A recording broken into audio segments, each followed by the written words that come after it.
What if saving a stranger's child cost you everything? Your job, your future, your daughter's only hope. Daniel Mercer made that choice in a heartbeat, never knowing the little girl choking in the park was the daughter of a billionaire CEO. One act of heroism, one ruthless rejection, one deleted email that could have changed everything. But fate has a way of finding the truth. Stay with me until the end of this story and comment what city you're watching from. I want to see how far this journey travels. The morning sun broke over Bridgewater with the kind of golden light that promised new beginnings, but Daniel Mercer barely noticed. His hands trembled as he adjusted his tie in the rearview mirror of his 15-year-old Honda Civic, the fabric worn thin from years of budget living and desperate hope. The tie had been his father's, one of the few things he'd kept after the funeral, and wearing it felt like carrying a piece of strength he didn't quite possess on his own. "You've got this, Dad." Clara's voice echoed in his memory from that morning, her small hand squeezing his before he left their cramped apartment. At 9 years old, his daughter had learned to be brave in ways no child should have to. The progressive muscular condition that weakened her legs had already stolen her ability to run, to dance, to simply be a carefree kid. But surgery could change that. Dr. Morrison had been clear about that. The procedure was experimental, expensive, and their only real shot at giving Clara back the childhood she deserved. And it all hinged on today. Daniel grabbed his worn leather portfolio from the passenger seat, the same one he'd carried through college, when life still felt full of promise. When his wife Sarah had been alive, and they'd planned futures that stretched bright and endless before them. The portfolio was scarred now, its corners frayed, much like Daniel himself after 3 years of single parenthood, 2 part-time jobs, and more rejection letters than he could count. But today was different. Today was Lexington Dynamics. The company's name alone carried weight in Bridgewater, hell, across the entire country. Evelyn Langford had built the tech giant from nothing, transforming a small software startup into a multinational powerhouse that rivaled Silicon Valley's finest. Getting an interview there, even for a mid-level project coordinator position, was like winning a lottery ticket. The salary would be triple what Daniel scraped together now. The health insurance would be comprehensive enough to cover Clara's surgery without drowning them in medical debt for the rest of their lives. Daniel stepped out of his car, straightening his jacket, the only suit he owned, pressed so many times the fabric had started to shine in places it shouldn't. The towering glass structure of Lexington Dynamics rose before him like a cathedral to modern success, all sleek lines and reflective surfaces that seemed to touch the clouds. He checked his watch, 8:47 a.m. His interview was at 9:00 with Victor Langston, VP of Operations. 13 minutes to get through security, find the right floor, and make the impression of a lifetime. He could do this. He had to do this. The portfolio felt heavier than usual as he started toward the building, each step a small prayer. Inside were copies of his resume, letters of recommendation from his previous employer before the company downsized, samples of project plans he'd worked on during his MBA, the degree he'd finished online while Clara slept, burning midnight oil in their kitchen because dreams didn't wait for convenient timing. Bridgewater Park lay between the parking lot and the Lexington building, a green oasis in the heart of the business district. On any other day, Daniel might have appreciated the carefully maintained flower beds, the families already gathering for Saturday morning playtime, the distant sound of children's laughter mixing with birdsong. But today, the park was just an obstacle between him and everything he'd been fighting for. He walked quickly, eyes fixed on the gleaming tower ahead. That's when he heard the scream. It wasn't the playful shriek of children at play. Daniel knew that sound well enough from the rare moments when Clara had energy to really laugh. This was pure terror, a woman's voice cracking with panic that turned every head in the park. "Someone help! Please, somebody!" Daniel's feet stopped moving before his brain fully processed the decision. His head turned toward the sound, and what he saw made his blood run cold. Near the playground, a little girl in a yellow dress was surrounded by a small crowd. But she wasn't playing. She was bent forward, hands clutching at her throat, her face transitioning from red to a terrifying shade of purple.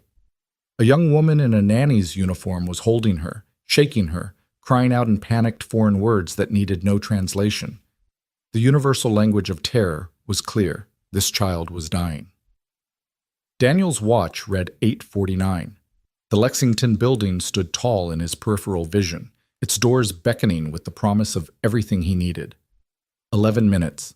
He could make it if he kept walking. This wasn't his responsibility. There were other people here. Surely someone else could.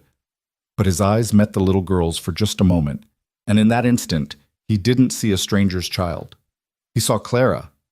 Clara, who'd choked on a piece of hot dog 2 years ago at a friend's birthday party, turning that same awful shade of blue while Daniel's heart had nearly exploded with fear.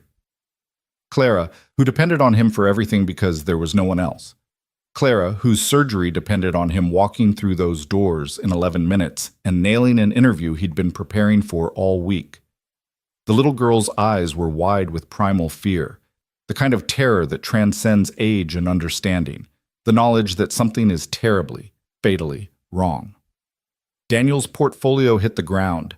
His legs were moving before the conscious decision fully formed, muscle memory and something deeper, something fundamental about who he was, overriding calculation and self-preservation. The distance to the playground couldn't have been more than 50 yards, but it felt like miles as Daniel pushed through the gathering crowd of concerned onlookers, all of them frozen in that terrible human paralysis that comes from not knowing what to do. "Sir, please, she can't breathe." The nanny was sobbing, the little girl limp in her arms. "I don't know what happened. She was eating an apple and then—" Daniel didn't need to hear more. He could see it in the child's glassy eyes, the way her lips had turned blue, the absence of coughing, complete airway obstruction.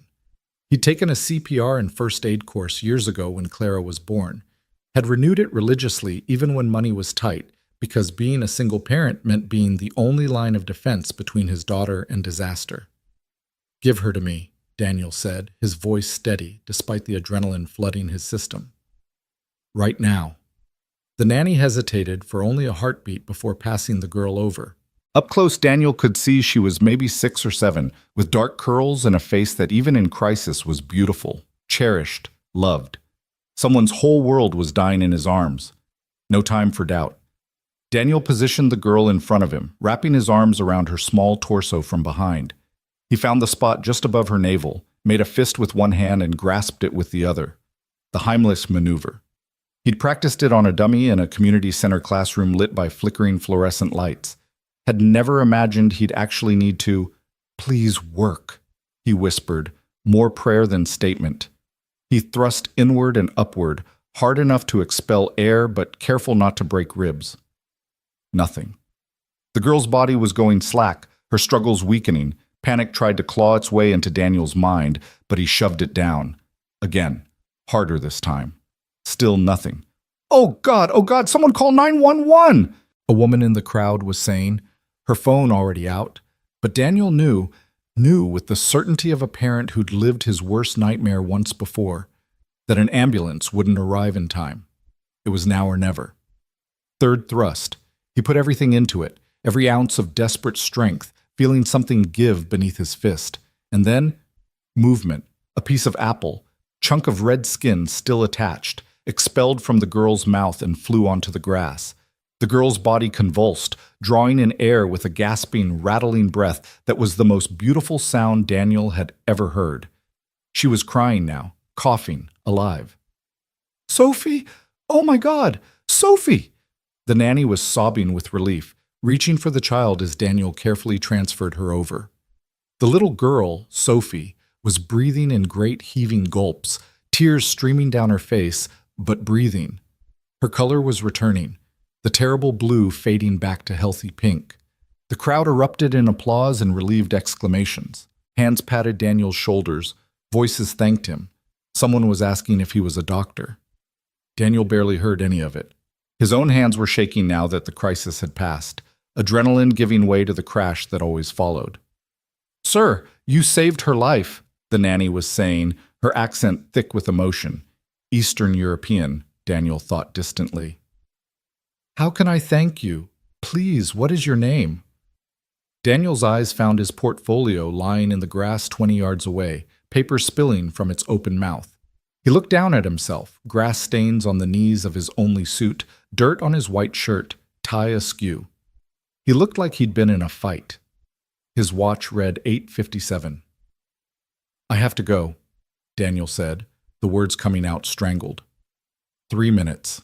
The Lexington building was at least a 5-minute sprint away. "I'm sorry, I have to..." He didn't finish the sentence. He was already running, scooping up his portfolio without stopping, papers trailing behind him like desperate wishes. He heard the nanny calling after him, heard Sophie's small voice asking about the nice man, but he couldn't stop. His legs pumped, his lungs burned, his dress shoes, meant for polished floors, not parkland sprints, threatened to slip with every step. The park exit seemed impossibly far. When he finally burst through onto the sidewalk, the Lexington building loomed before him, so close and yet impossibly distant. Daniel ran harder than he'd run since high school track, his portfolio clutched against his chest like a shield, or maybe a prayer. Through the glass doors, security desk. "Appointment Langston, 9th floor," Daniel gasped out, his chest heaving. The guard looked at him with the kind of suspicion reserved for disheveled men running into corporate headquarters. But something in Daniel's desperation must have registered because after checking his ID, the guard waved him through. The elevator ride felt eternal. Daniel tried to smooth his hair, straighten his tie, brush grass off his knees. It was hopeless. He looked like exactly what he was, someone who'd just performed emergency first aid in a public park. His watch mocked him, 9:03, 3 minutes late. The 9th floor opened to a reception area done in minimalist white and chrome, all clean lines and expensive art that probably cost more than Daniel's annual income. A receptionist with perfectly styled hair looked up from her desk, her professional smile faltering slightly when she saw his disheveled state. "I'm here for," Daniel started, trying to catch his breath. "Victor Langston. 9 o'clock interview. Daniel Mercer. I know I'm late, I can explain. Mr. Mercer." The voice came from behind the receptionist, cold and clipped. A man emerged from a nearby office, tall and angular, in a suit that probably cost what Daniel paid in rent for 3 months. His dark hair was slicked back, his expression carved from granite. "You were scheduled for 9 o'clock. It is now." He made a show of checking his own watch, something expensive and Swiss-ish 9:04. "Sir, Mr. Langston, I apologize. There was an emergency in the park. An emergency." Victor Langston's lips curved into something that wasn't quite a smile, more like a predator showing teeth. "Mr. Mercer, do you know how many people would kill for the opportunity you just squandered? Do you know how many resumes crossed my desk for this position? I understand, but if you'll just let me explain, punctuality is respect, Mr. Mercer. It's the bare minimum of professional courtesy. You've demonstrated that you possess neither." Victor's eyes traveled down Daniel's stained suit, his grass-marked knees, and the disdain in his gaze was palpable. "You couldn't even be bothered to show up presentable." "A little girl was choking." Daniel's voice came out stronger than he felt, desperation giving way to a spark of anger. "She was dying. I stopped to save her life." For a moment, something flickered in Victor's expression. Surprise, maybe? Or calculation? But it was gone in an instant, replaced by the same cold dismissal. "I'm sure that's a very compelling story, Mr. Mercer. I'm also sure you understand that I have no way of verifying it, and more importantly, I have 12 other qualified candidates who managed to arrive on time." Victor turned to the receptionist. "Please see Mr. Mercer out, and remove his information from our system. We won't be moving forward." "Wait!" Daniel took a step forward, hating the pleading note in his voice, but unable to stop it. "Please, my daughter, she needs surgery. This job, the insurance, it's her only chance. I'm not asking for special treatment, just 5 minutes to—" "We're done here." Victor's tone left no room for argument. He turned on his heel and walked back into his office, the door closing with a soft, final click that might as well have been a gunshot. Daniel stood frozen in the pristine reception area, his portfolio hanging limply at his side. The receptionist looked at him with something that might have been pity, which somehow made it worse. "Sir, I'm going to have to ask you to leave," she said, her voice gentle but firm. Daniel nodded numbly. His legs felt like they were made of lead as he walked back to the elevator. The descent to the ground floor took 9 floors and felt like 9 years. When he emerged back into the morning sunlight, the world looked exactly the same as it had 30 minutes ago. Same park, same families, same golden light. But Daniel's universe had fundamentally shifted. He'd saved a life. He'd lost everything. The walk back to his car felt like a death march. Daniel's phone buzzed in his pocket, probably Clara, texting to ask how it went. She'd been so excited this morning, talking about how they could get a bigger apartment once Dad got his new job, maybe even get a dog. She'd always wanted a dog. He couldn't bear to look at the message. Not yet. When Daniel finally collapsed into the driver's seat of his Honda, he let his head fall forward against the steering wheel. His hands were still shaking, though whether from the adrenaline crash or the devastating loss or the sheer impossibility of his situation, he couldn't say. A little girl was alive because of him. Sophie, that's what the nanny had called her. Somewhere in this city, a family was intact, a child was breathing, parents would get to tuck their daughter into bed tonight. That had to matter. That had to be worth something. But Clara... Daniel's vision blurred. He pressed the heels of his palms against his eyes, refusing to cry, even though every fiber of his being wanted to break down. Crying was a luxury he couldn't afford. He needed to figure out his next move, needed to find another job, needed to... His phone buzzed again. This time, Daniel forced himself to look. Clara. Dad, how did it go? Did you wow them? 3 years ago, when Sarah's cancer had taken her with the kind of cruel speed that left no time for proper goodbyes, Daniel had made a promise at her graveside.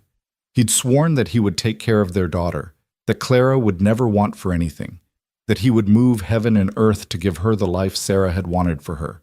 He'd broken that promise today. Not by choice, not by negligence, but broken nonetheless. Daniel's fingers hovered over the phone keyboard. What could he possibly say? Sorry, sweetheart. I chose a stranger's kid over your future? It was true, and yet it was unbearable. Finally, he typed, Didn't get it, but I love you. See you soon. The response came almost immediately. It's okay, Dad. You're still my hero. If she only knew. If Clara knew that her hero had just traded away her one real shot at walking normally, all for a child whose name he barely knew. Would she still think he was heroic? Or would she see him the way Victor Langston had, as someone who couldn't handle his priorities, who let emotion override reason? Daniel started the car, but he didn't pull out of the parking space. Couldn't. Not yet. He just sat there, engine idling, staring at the Lexington Dynamics building through his dirty windshield. Up there, in that chrome and glass tower, people were making million-dollar decisions, changing the world, living lives of purpose and meaning.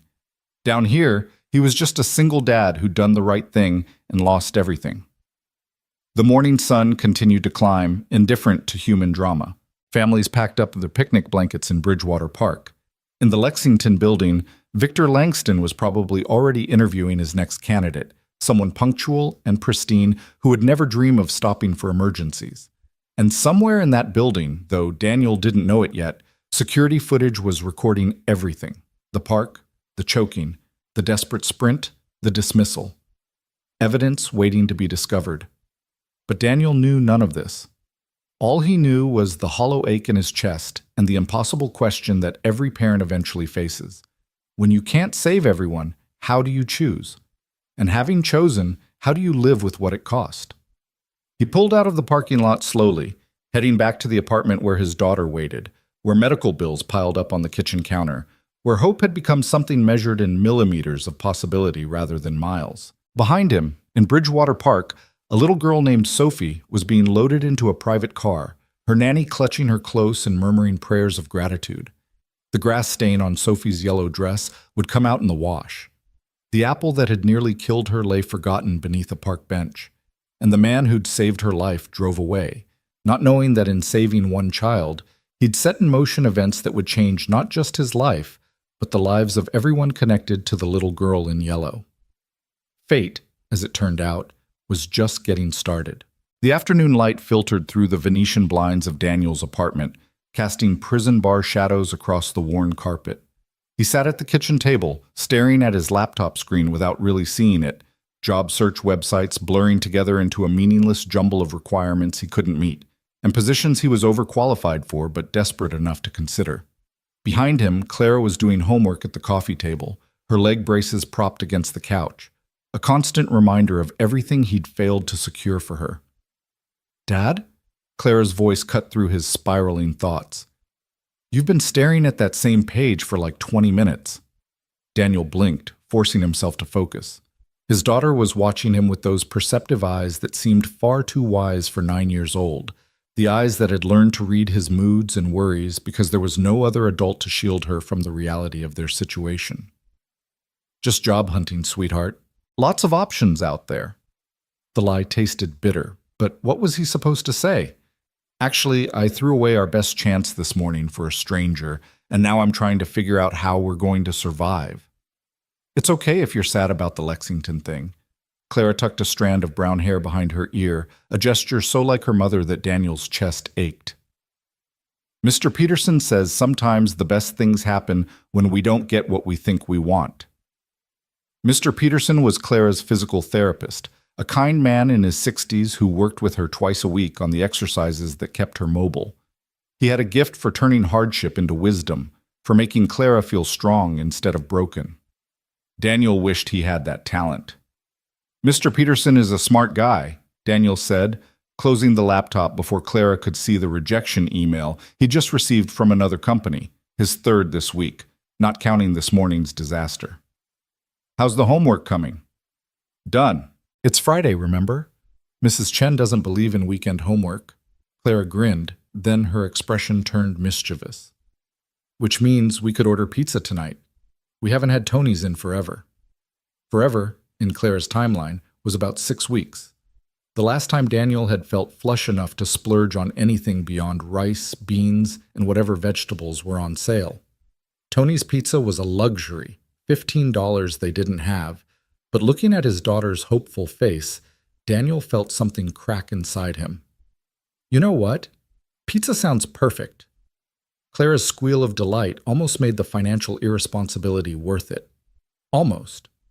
But as Daniel called in the order and quoted his credit card number, he tried not to think about the bill that would come due, or the fact that every dollar spent on pizza was a dollar not going toward medical debt, rent, or the rapidly dwindling college fund he'd promised Sarah he'd maintain. While they waited for delivery, Clara convinced him to play cards, and for a brief window of time, Daniel let himself exist in this moment. His daughter's laughter, the comfortable, shabby familiarity of their small apartment, the simple joy of Go Fish. These were the moments Sarah used to call the real wealth, back when they'd been young and in love and thought poverty was romantic as long as they had each other. But Sarah wasn't here to see how unromantic it had become. She wasn't here to help carry the weight of impossible decisions and mounting bills. She wasn't here to tell Daniel whether he'd done the right thing that morning, whether saving a stranger's child while sacrificing their own daughter's future was heroism or selfishness masquerading as virtue. The pizza arrived, and they ate it on the couch watching Clara's favorite nature documentary, something about dolphins that she'd seen a dozen times but never tired of. Daniel barely tasted his slices. His mind kept circling back to that moment in the park, playing it over and over like a film reel he couldn't stop. What if he'd kept walking? What if he'd let someone else be the hero? Would it make him a monster to admit that part of him, a small, desperate part, wished he had? His phone buzzed, a text from Marcus, his best friend since college and one of the few people who knew exactly how dire Daniel's situation had become.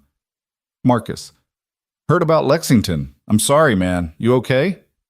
Daniel had texted him the basics earlier, needing to tell someone about the catastrophic morning. Marcus worked in HR for a mid-sized firm across town, nothing as prestigious as Lexington Dynamics, but stable, decent. He'd been the one to encourage Daniel to apply to Lexington in the first place, had helped him polish his resume and practice interview questions. Daniel: been better, been worse, still breathing. Marcus: that's the spirit. Listen, we have a junior analyst position opening up here next month. Pay's not as good as Lexington would have been, but it's something. I can get your resume to the top of the pile. Daniel read the message 3 times. A junior analyst position would mean a pay cut from what he'd been hoping for at Lexington. Would mean Clara's surgery would have to wait longer. Would mean more months of watching his daughter struggle with simple tasks that other kids took for granted. But it was something. In the wreckage of this morning, something felt like a lot. Daniel: I'd appreciate that. Thank you. Marcus: that's what friends are for. Hey, you did a good thing this morning, even if it didn't work out. That matters. Did it? Daniel wanted to believe that, needed to believe it, but sitting in his cramped apartment with his daughter who might never run normally because her father had chosen a stranger over her future, belief felt like a luxury he couldn't afford either. "Dad, you're doing the staring thing again." Clara had paused the documentary, her head tilted in concern. "What's wrong?" "Everything. Nothing." "How did you explain to a 9-year-old that the world wasn't fair, that doing the right thing sometimes meant losing everything, that her father was terrified he'd made a choice that would haunt them both forever?" "Just tired, kiddo. It's been a long day."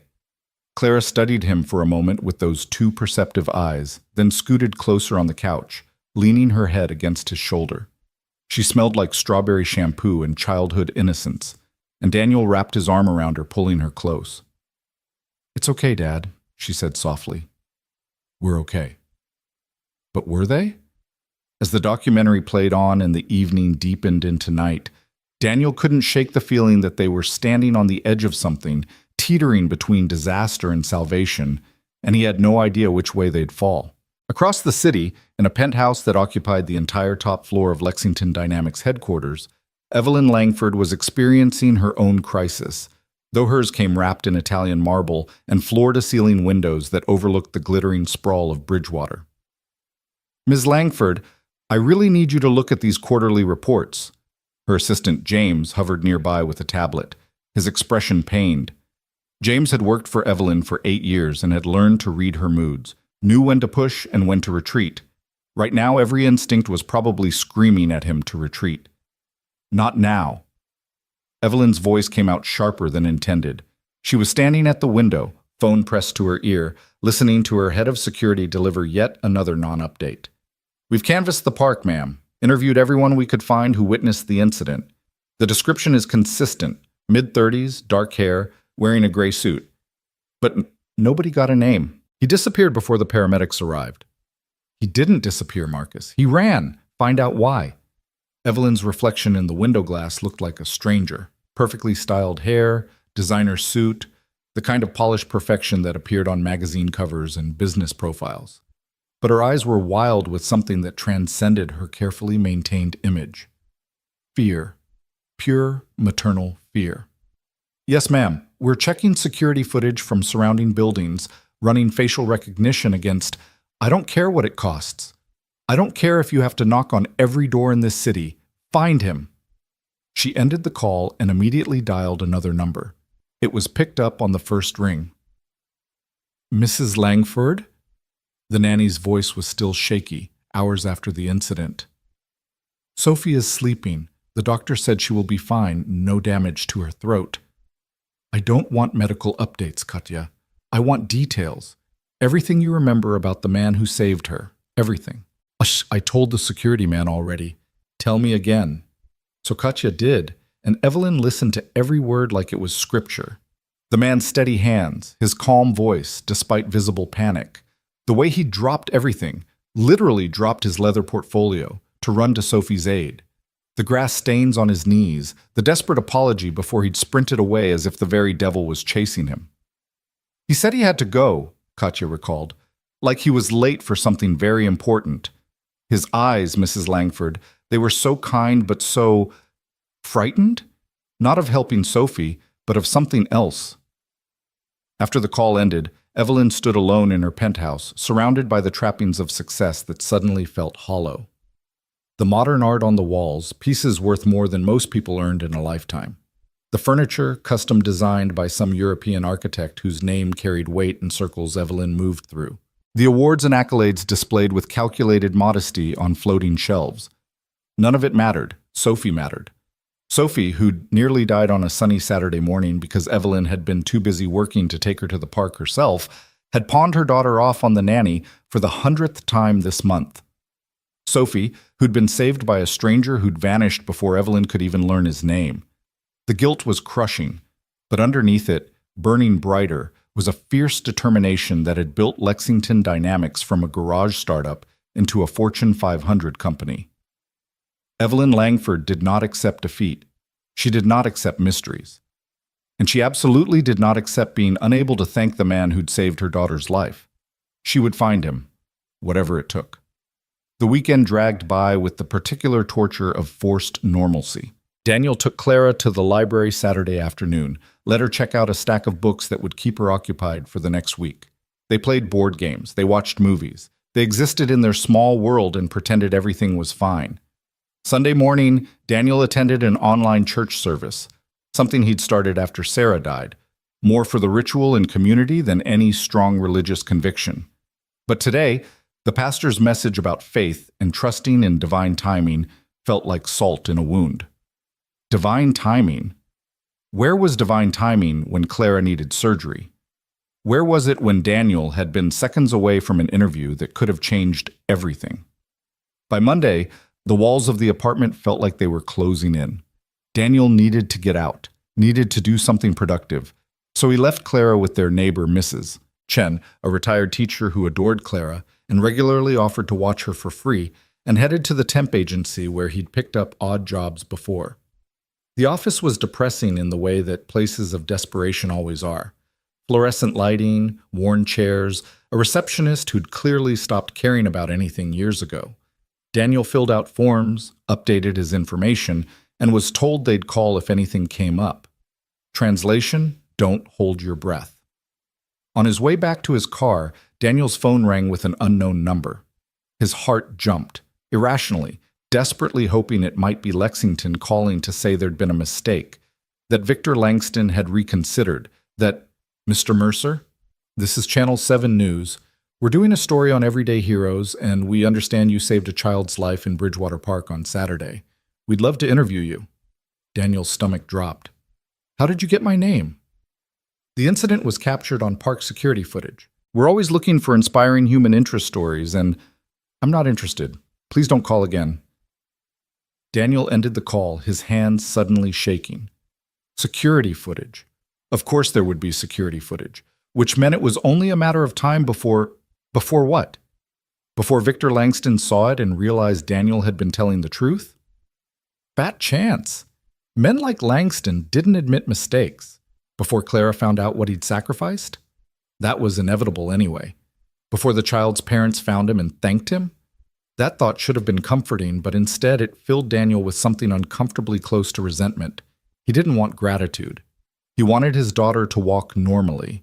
He wanted to not lay awake at night calculating whether he could afford both electricity and internet this month. He wanted the luxury of heroism that didn't cost everything. The phone rang again, different number. Then again. Word was spreading somehow, the story taking on a life of its own in the 24-hour news cycle that fed on feel-good narratives to balance the constant stream of tragedy. Daniel turned his phone off entirely. Tuesday morning brought a surprise that Daniel wasn't sure how to interpret. A courier knocked on his door, an actual professional courier, the kind that delivered important documents for law firms and corporations, and handed him a thick envelope with the Lexington Dynamics logo embossed in silver. Daniel's hands trembled as he opened it. Inside was a formal letter on expensive paper and a check that made his vision blur. The letter was corporate speak, all polite distance and legal precision, but the gist was clear. Lexington Dynamics had become aware that Daniel had assisted in a medical emergency prior to his scheduled appointment. And while the company regretted that he'd missed his interview, they appreciated his civic-mindedness. Chase. The enclosed check for $5,000 was offered with gratitude for his public service and was in no way an admission of liability or obligation. $5,000. It was more money than Daniel had seen at once since never, actually.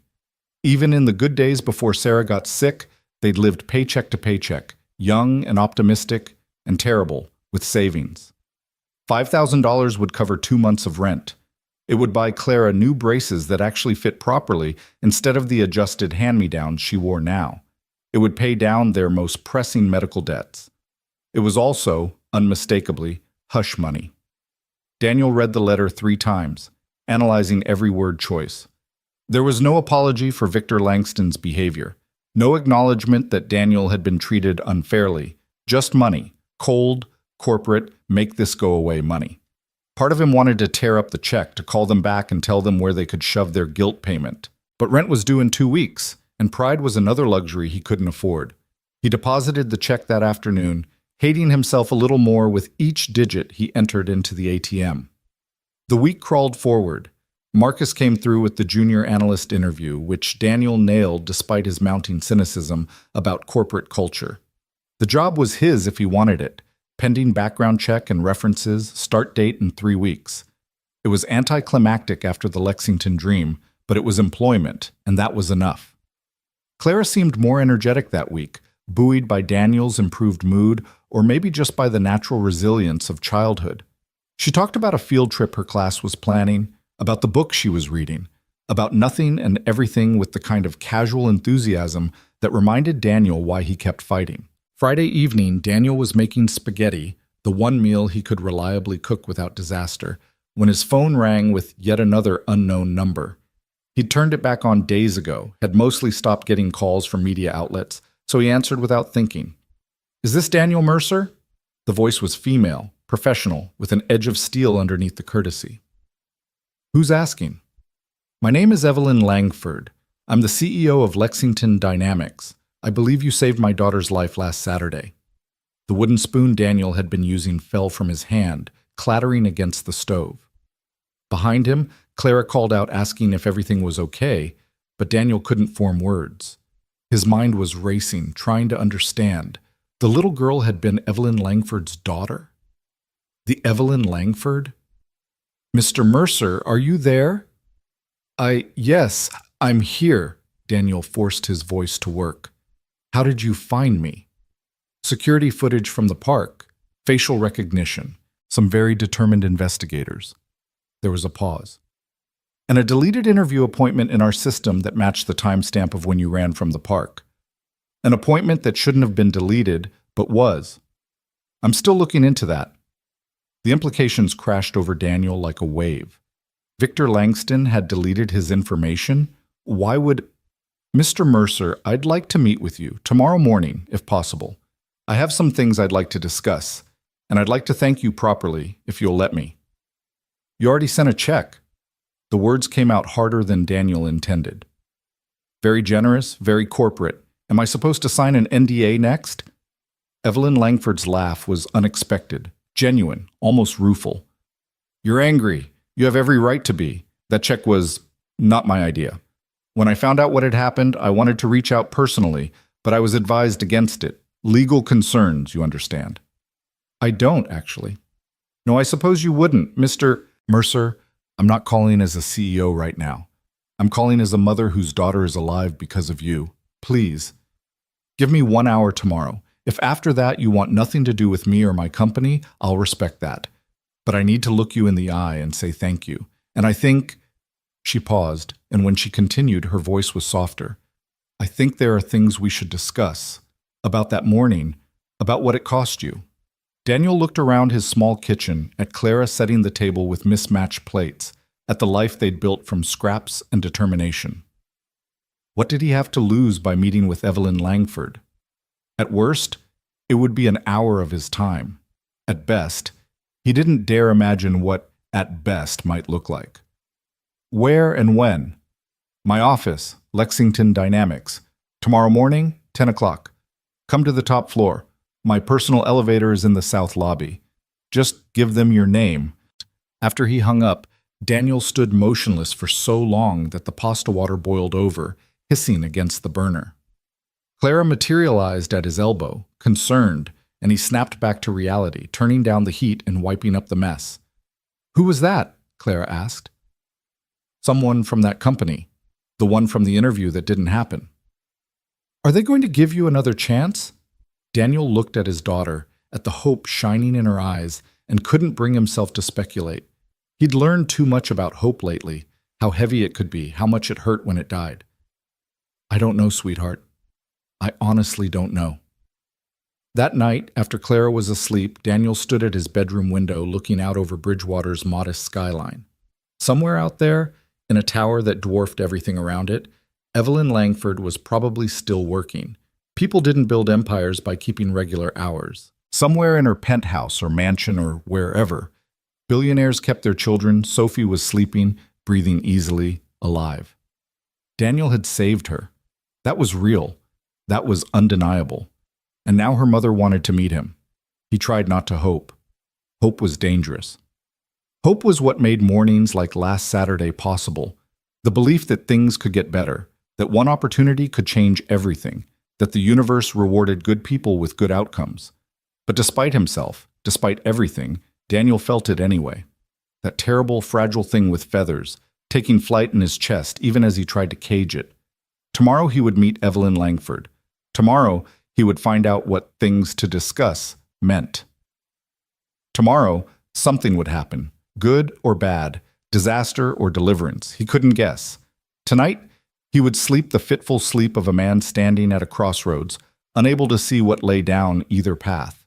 The alarm clock on his nightstand blinked 11:47 p.m., then 11:48, measuring out time in glowing red numbers that felt like a countdown to something Daniel couldn't name. He climbed into bed, pulled the worn covers up to his chin, and closed his eyes against a future that refused to come into focus. In the darkness, he thought about choices and consequences, about little girls in yellow dresses and leather portfolios dropped in grass, about the incalculable cost of doing the right thing and the impossible weight of wondering if you'd made the wrong choice anyway. And then, because even men carrying impossible burdens eventually succumb to exhaustion, Daniel Mercer slept. Morning came too quickly and not quickly enough, the way momentous days always do. Daniel woke at 6, 2 hours before his alarm, his mind already racing through scenarios and possibilities he couldn't control. He lay in bed listening to the sounds of the apartment building coming to life around him. Mrs. Chen's television murmuring through the thin walls, someone's shower running in the unit above, the distant wail of a siren cutting through the early morning quiet of Bridgewater. By 7, he'd showered twice, trying to wash away the anxiety that clung to his skin like humidity. He stood in front of his closet staring at the same gray suit he'd worn last Saturday, now cleaned and pressed, the grass stains miraculously removed by the Korean dry cleaner 2 blocks over, who'd clucked her tongue sympathetically when he'd explained what happened. The suit looked presentable now, almost respectable, but Daniel couldn't shake the memory of Victor Langston's contemptuous gaze traveling over the disheveled fabric, the dismissal in his eyes. "You're wearing the interview suit again." Clara appeared in his doorway, already dressed for school in jeans and her favorite purple sweater, the one with the sparkly unicorn that Sarah had bought her the Christmas before she died. "That's a good sign, right?" Daniel turned from the closet, forcing a smile he didn't quite feel. "It's the only suit I own, kiddo. Not much of a choice there." "But you're going back to that company, the one that said no before." Clara limped into the room, her morning stiffness always worse after a full night of immobility, and sat on the edge of his bed. "Maybe they changed their mind. Maybe they realized you're awesome." "I'm meeting with someone different this time. The CEO, actually." Daniel pulled on the suit jacket, adjusted the collar. "But I don't want you to get your hopes up, Clara. This isn't a job interview. It's just a conversation." "About what?" How did he explain this? That he was meeting with one of the most powerful women in America because he'd saved her daughter's life, and now she wanted to what? Thank him in person? Offer him more hush money? Actually give him the job he'd lost? The possibilities spiraled in his mind like leaves in a windstorm, never settling on anything concrete. "About that emergency in the park," Daniel said finally. "Turns out the little girl I helped was her daughter. She wants to say thank you properly." Clara's eyes went wide. "Whoa, that's like something from a movie. The universe is totally setting you up for something big, Dad. I can feel it." The universe has a funny way of working sometimes. Daniel checked his reflection one more time. Hair combed, tie straight, the worry lines around his eyes maybe a little deeper than they'd been a week ago, but otherwise presentable. "You're all set for Mrs. Chen?" "Dad, I'm 9, not 5. I know the drill." But Clara stood and wrapped her arms around his waist anyway, squeezing tight in the way she did when she sensed he needed it more than she did. "Go wow them. Again, for real this time." The drive to Lexington Dynamics felt different than it had last Saturday, though the route was identical. Maybe it was the lack of desperate hope, replaced now by a numb curiosity about what this meeting would bring. Maybe it was the way the building seemed less like a cathedral to success and more like just another structure of steel and glass, imposing but ultimately ordinary. Or maybe Daniel had simply used up his capacity for nervous optimism, leaving behind only a tired resignation to whatever came next. He parked in the visitor lot this time. No running through parks, no last-minute sprints. He had 20 minutes to spare, so he sat in his car and watched people file into the building, all of them moving with the kind of purposeful confidence that came from having a place to be, a role to fill, a paycheck that cleared without anxiety. Once upon a time, Daniel had moved through the world that way too. He wondered if he'd ever get that feeling back. At 9:45, he walked through the main entrance, but instead of heading to the security desk he'd rushed past last week, he turned toward the south lobby as Evelyn had instructed. The private elevator was impossible to miss, a separate alcove with marble floors and a single pair of brass doors that looked like they'd been imported from some European palace. A security guard sat at a small desk nearby, and he looked up as Daniel approached. "Daniel Mercer," Daniel said, trying to sound more confident than he felt. "I have a 10 o'clock with Ms. Langford." The guard checked his tablet, nodded, and gestured toward the elevator. "You're cleared. Top floor. Ms. Langford is expecting you." The elevator interior was all dark wood and soft lighting, playing classical music so quietly it was almost subliminal. As the doors closed and the car began its smooth ascent, Daniel caught his reflection in the polished brass panel. He looked tired, older than 34, like a man who'd been carrying weight for so long he'd forgotten what it felt like to stand up straight. The elevator ride was over too quickly. The doors opened directly into a reception area that made the 9th floor's minimalist aesthetic look cheap by comparison. This was where real power lived, in the understated elegance of furniture that cost more than cars, in the original artwork that probably required its own insurance policy, in the floor-to-ceiling windows that offered a view of Bridgewater that made the city look almost beautiful. A young man in an impeccably tailored suit stood near a desk, and he smiled with professional warmth as Daniel stepped out. "Mr. Mercer, welcome. I'm James, Ms. Langford's assistant.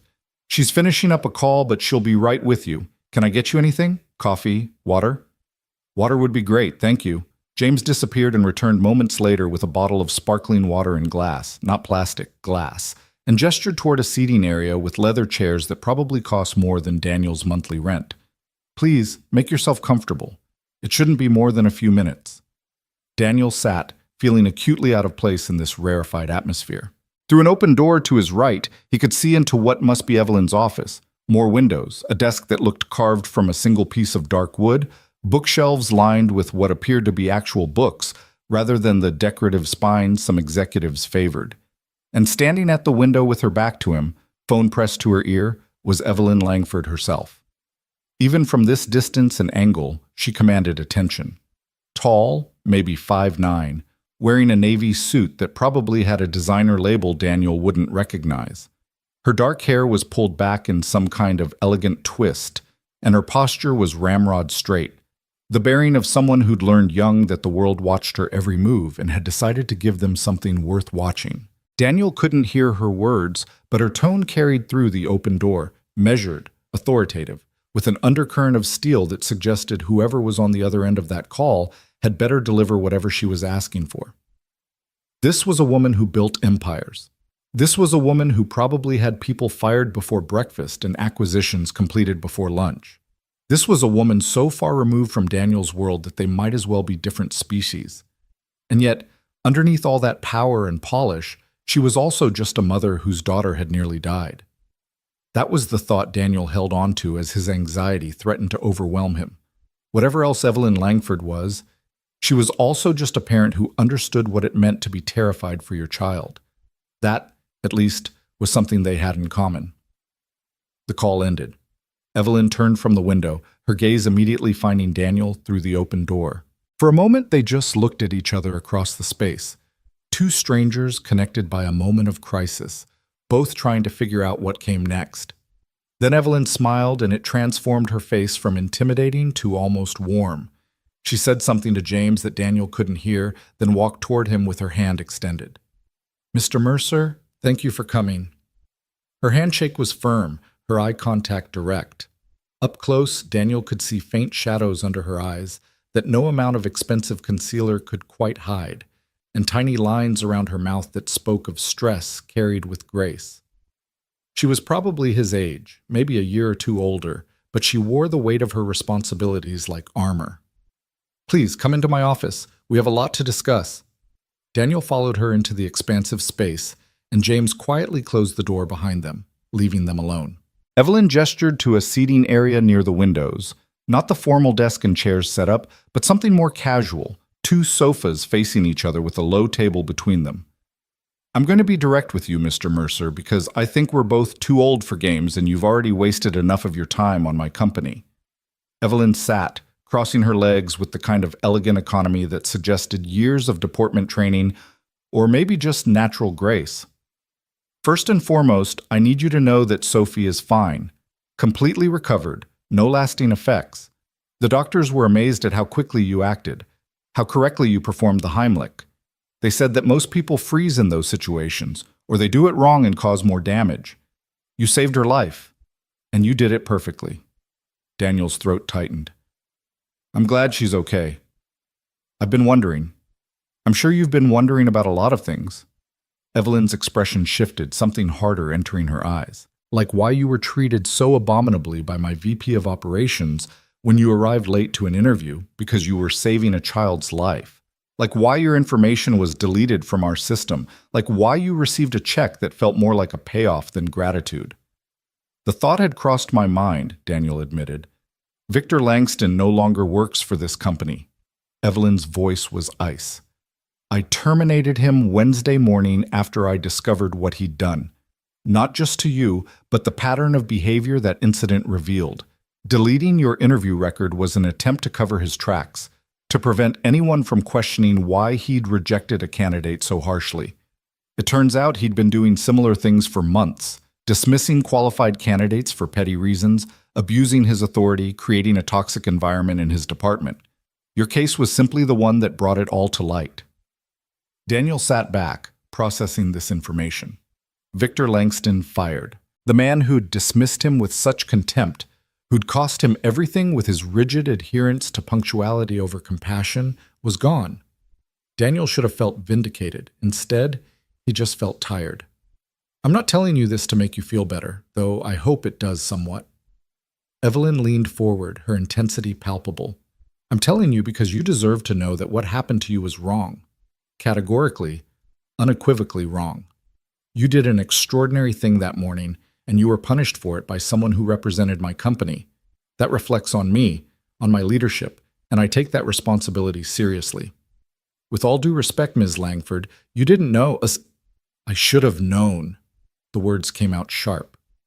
That's what leadership means.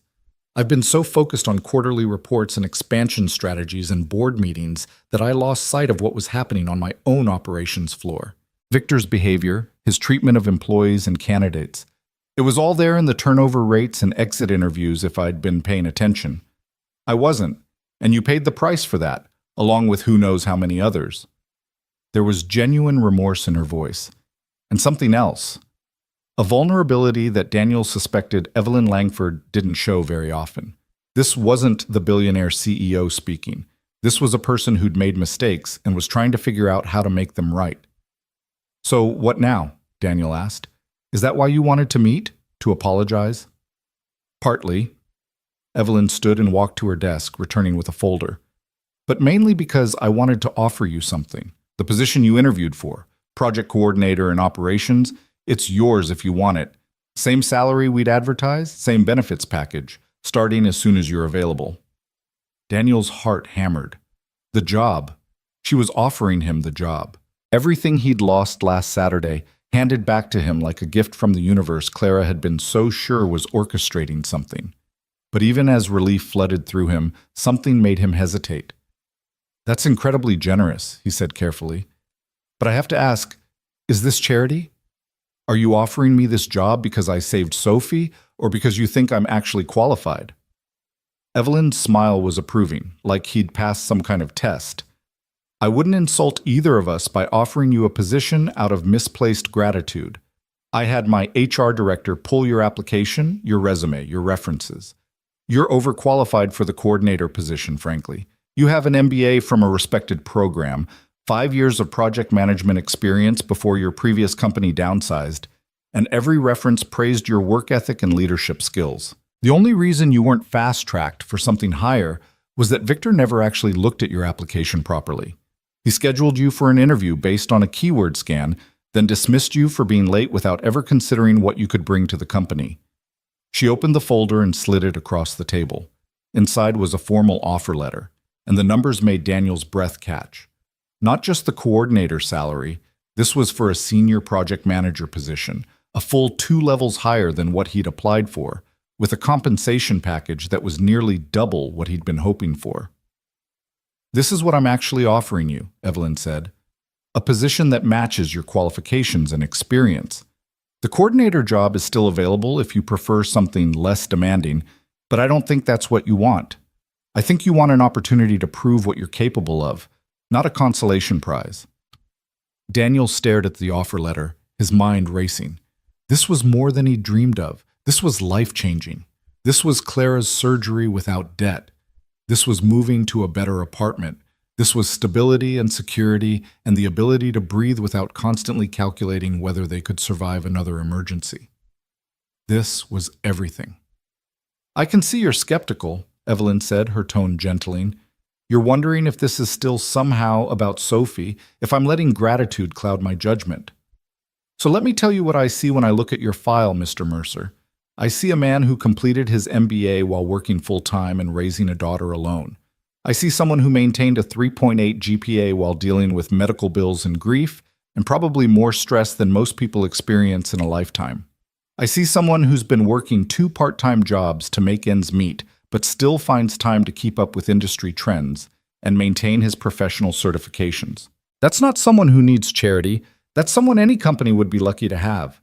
Her words hit harder than they should have, and Daniel felt his eyes burning.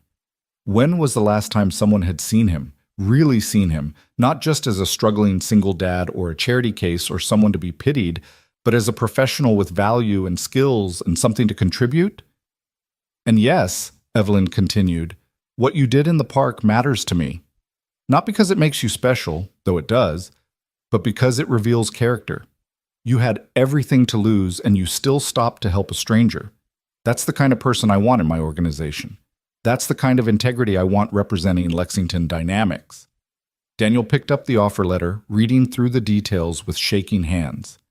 Start date negotiable. Full health insurance with minimal copays that would cover Clara's surgery and ongoing treatment. Signing bonus to help with relocation or immediate expenses. 4 weeks paid vacation. It was almost obscene in its generosity compared to what he'd been surviving on. "There's no catch?" he heard himself ask. "No catch, just expectations. This is a demanding role, Mr. Mercer. You'd be overseeing major projects, leading teams, reporting directly to the new VP of Operations once we hire one. I expect excellence from everyone in this company, and I'd expect the same from you. What I did for Victor Langston, I'd do for anyone who abused their position or failed to meet our standards. This isn't a free ride. It's an opportunity, but one you'll have to earn every day." That actually made Daniel feel better. Charity would have been hard to accept, but earning his place, proving his worth through hard work, that he knew how to do, that he'd been doing his entire life. "Can I ask you something?" Daniel set the letter down. "Why go to all this effort? You could have just sent another check, maybe doubled it. Why track me down, fire your VP, offer me a job that's probably going to make other people in your company wonder about favoritism?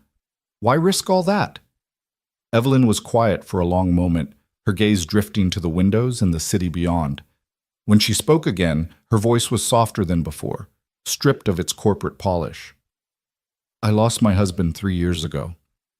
Sudden heart attack. He was only 37. One day we were planning Sophie's 4th birthday party. The next day I was planning his funeral." She looked back at Daniel, and he could see the grief still living in her eyes, old but never quite gone. "After he died, I threw myself into work, built the company bigger, faster, more successful. Told myself it was for Sophie's future, that I was securing her legacy. But the truth is, I was running from my own pain. I worked 60, 70 hours a week. I missed bedtimes and school events. I let nannies raise my daughter because I couldn't face being home in the house we'd shared, couldn't face being a single parent alone." Daniel understood that impulse more than she probably realized. The temptation to lose yourself in work, in busyness, in anything that let you avoid the gaping hole where your partner used to be. Last Saturday, I was in a board meeting that absolutely could have waited until Monday, Evelyn continued. Sophie asked me to take her to the park, and I said no. I sent her with Katya instead because I had important work to do, and then I almost lost her because I wasn't there, because I prioritized a spreadsheet over my daughter's actual presence in my life. Her voice cracked, just slightly, before she steadied it, in my life. Her voice cracked, just slightly, before she steadied it. You gave up a job interview, gave up your family's financial security, to save a child you'd never met. You made the choice I should have made when Sophie asked me to go to the park with her. You chose a person over professional advancement. And when I found out who you were, when I saw that you had a daughter of your own who needed you, who depended on you, and you still stopped to help Sophie, she trailed off, shaking her head. I can't give you back the week of stress and uncertainty you've lived through, but I can give you this opportunity, not as payment, not as charity, but as recognition of who you are and what you're worth, both as a professional and as a person. The silence that followed was heavy with shared grief and understanding. Two single parents who'd lost their partners too young, who carried the weight of responsibility alone, who understood what it meant to make impossible choices every single day. In this moment, the trappings of Evelyn's wealth and success seemed irrelevant. They were just two people trying to survive and do right by their kids in a world that didn't make it easy. I need to think about it, Daniel said finally, and Evelyn's expression flickered with what might have been disappointment before she nodded. Of course. This is a major decision. Take whatever time you need. She stood, signaling the end of the meeting, and Daniel rose with her. The offer stands for 2 weeks. After that, I'll need an answer so we can move forward one way or another. Can I ask one more thing? Daniel paused at the door. Could I meet her, Sophie? I've been wondering if she's okay, and I don't know, it might give me closure or something, if that's not weird. Evelyn's face softened into something approaching maternal warmth. She's been asking about you. The nice man, she calls you. She wanted to draw you a thank you picture, but we didn't know where to send it. She checked her watch. I'm supposed to pick her up from her ballet class in an hour. Actually take her myself for a change. If you'd like to join us, she'd be thrilled. And it would give you a chance to see what your choice in the park actually meant. 20 minutes later, Daniel found himself in the passenger seat of Evelyn's car. Not a chauffeur-driven town car, but a surprisingly normal SUV, albeit one that probably cost more than most houses. She drove herself, navigating Bridgewater's streets with the casual confidence of someone who'd grown up here, which Daniel learned she had. People always assume I'm from money, Evelyn said as they waited at a red light, that I had some trust fund or family connections that launched Lexington Dynamics. Truth is, my dad was a mechanic and my mom cleaned houses.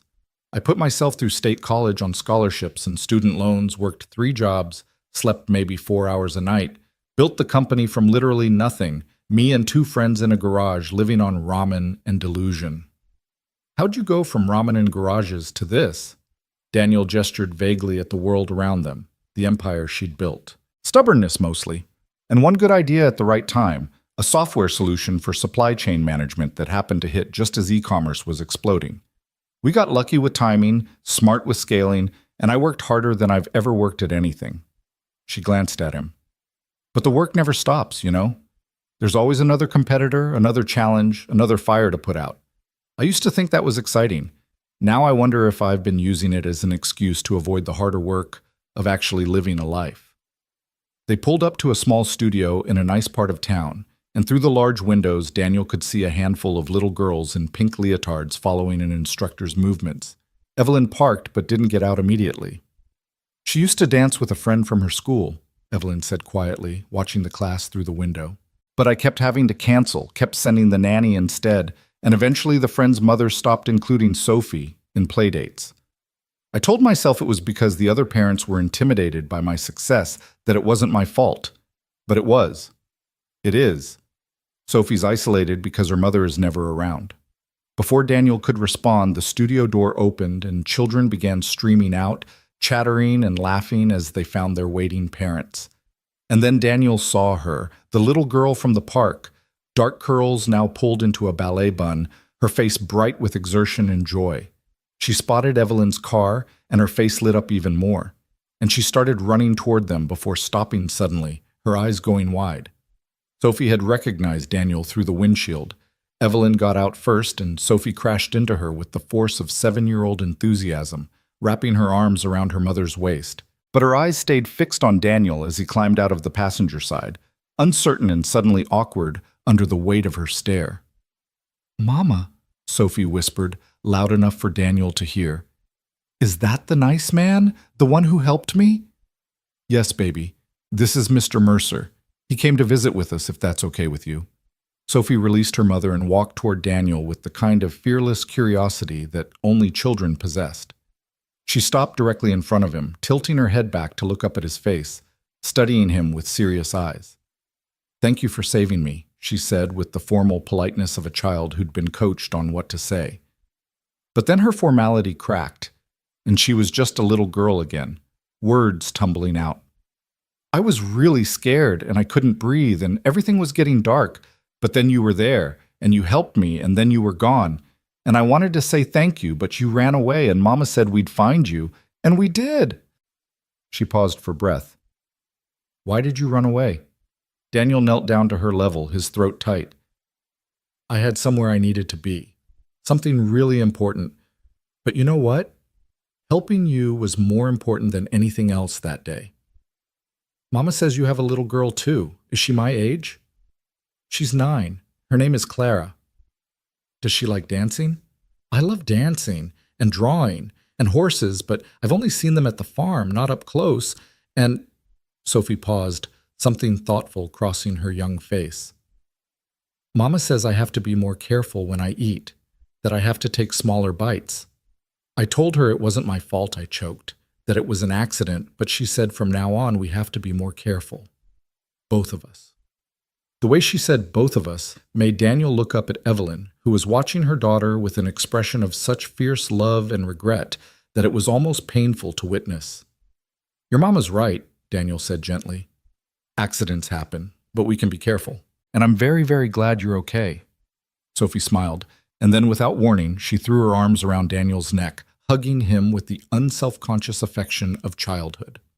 Over her shoulder, Daniel saw Evelyn press a hand to her mouth, her eyes shining. When Sophie released him and skipped back to her mother, chattering about what they should have for lunch, Daniel stood slowly, his heart doing something complicated in his chest. This was what he'd saved. Not an abstract concept or a news story or a line item on some cosmic ledger of good deeds. This actual child, with her enthusiasm and innocence and whole life ahead of her. This little girl who looked at her mother with such uncomplicated love, who talked about horses and drawing and taking smaller bites of apples. This was what his choice had meant. They went to lunch at Sophie's favorite restaurant, a family-friendly place with crayons at every table and a menu featuring dinosaur-shaped chicken nuggets. It was so jarring to see Evelyn Langford, billionaire CEO, sitting in a vinyl booth discussing the merits of various dipping sauces with her daughter that Daniel almost laughed. But there was something beautiful about it too, something real in the way Evelyn listened to Sophie's rambling stories about ballet class and her best friend Emma and the book they were reading at school. This was the person underneath the corporate armor, just a mom trying to connect with her kid, trying to be present, trying to make up for lost time. Over chocolate milkshakes, Sophie's request, which Evelyn indulged without hesitation, Daniel found himself telling them about Clara. About her condition, about her strength and humor, and the way she never complained even when he knew she was hurting.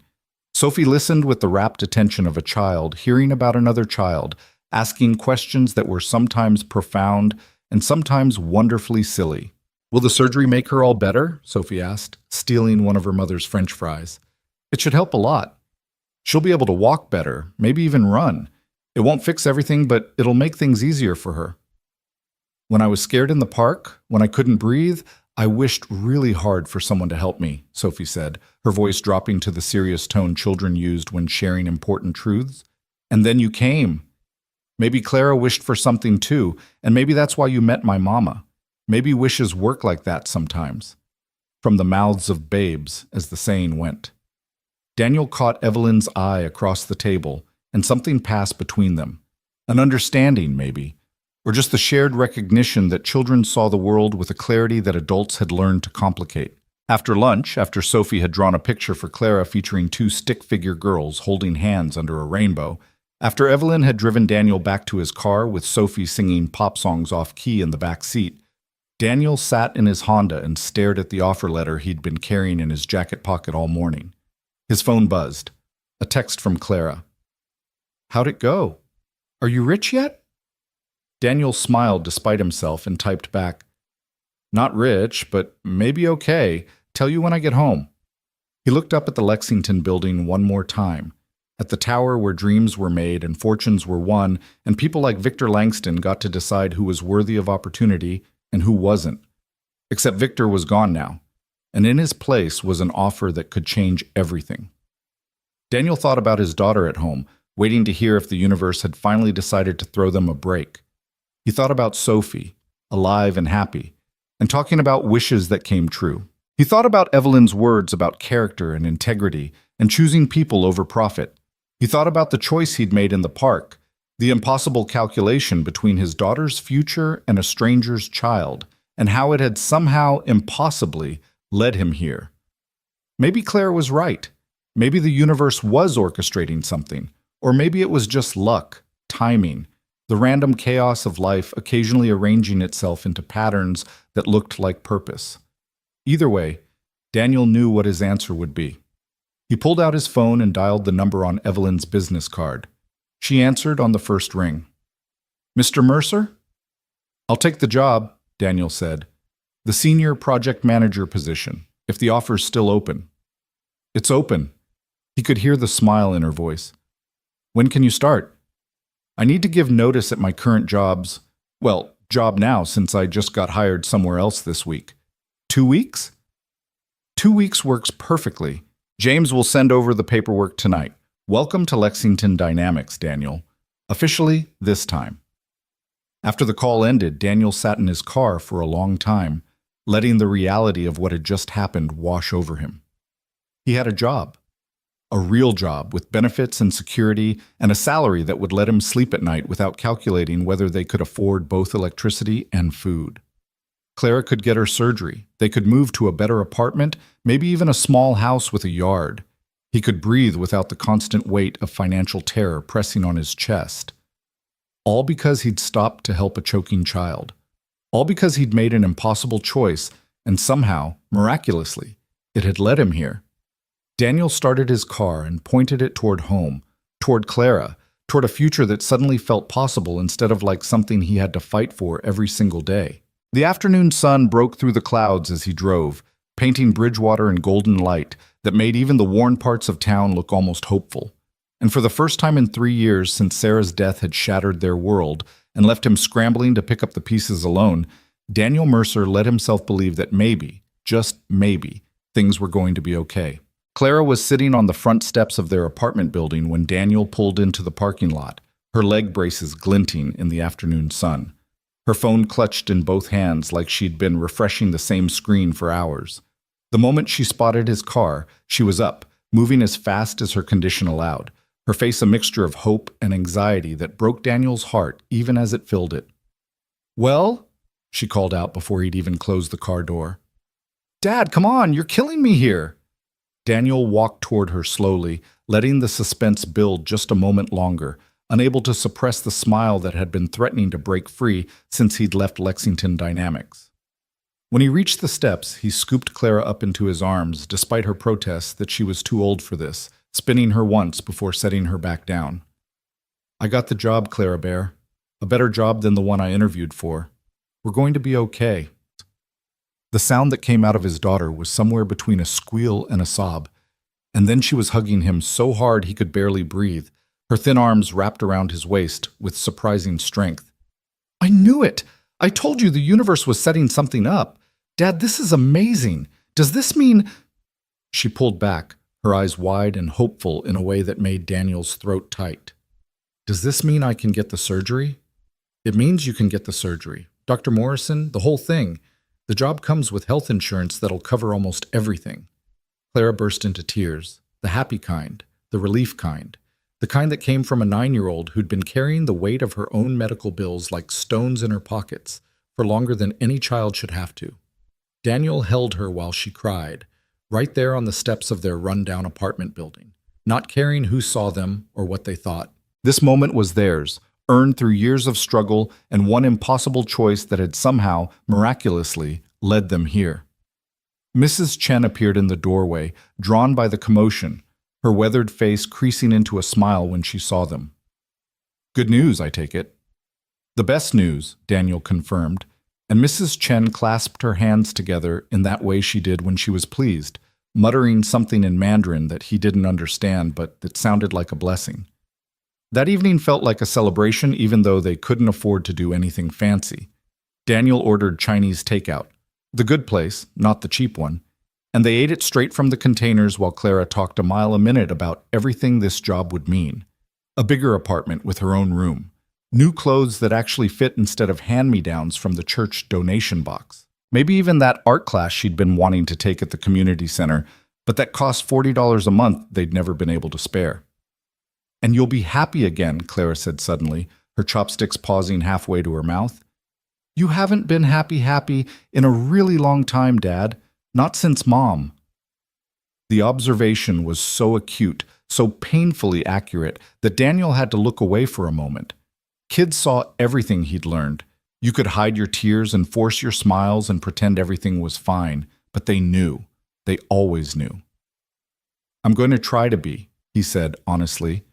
"This job, it's a chance to stop just surviving and start actually living again. For both of us." That night, after Clara had finally gone to bed still buzzing with excitement, Daniel sat at the kitchen table with the employment contract James had emailed over, reading through every clause and provision with the kind of careful attention he'd learned to apply to anything that seemed too good to be true. But there were no hidden catches, no fine print that would snatch this opportunity away. It was real. The salary, the benefits, the start date 2 weeks away. All of it was real. His phone buzzed with a text from Marcus. "Heard you're not taking our junior analyst position. Can't say I'm surprised. Bigger fish to fry?" Daniel smiled and typed back. "Something like that. Thanks for believing in me when nobody else did." "That's what friends do. Drink soon to celebrate?" "Definitely. I'm buying." The response came quickly. "Damn right you are, Mr. Senior Project Manager." The next 2 weeks passed in a blur of logistics and preparation. Daniel gave notice at his warehouse job, where his supervisor seemed genuinely happy for him, even as he complained about losing a reliable worker. He bought 2 new suits, not expensive ones, but decent ones that fit properly, and didn't carry memories of grass stains and rejection. He got a haircut at a real barber shop instead of the discount chain he usually frequented. He started reading up on Lexington Dynamics' current projects, studying their portfolio and client list, preparing himself to walk into that building not as a desperate job seeker, but as a professional who belonged there. Clara's energy seemed boundless during those weeks, fueled by hope and the tangible promise of change. They spent an afternoon touring apartments in better neighborhoods, places with working appliances and windows that actually sealed properly, and playgrounds where kids played without the constant background tension of poverty. They didn't sign a lease yet. Daniel wanted his first paycheck to clear before committing to anything. But just looking felt like permission to dream. On the Saturday before his start date, Daniel took Clara to meet Dr. Morrison to schedule her surgery. The specialist had been following Clara's case for 2 years, waiting for the day when insurance and finances would align to make the procedure possible. When Daniel handed over his new insurance card, Dr. Morrison's face broke into a genuine smile. "This is excellent coverage," she said, reviewing the benefits on her computer. "We can schedule Clara for late next month. Give her time to do some preparatory physical therapy.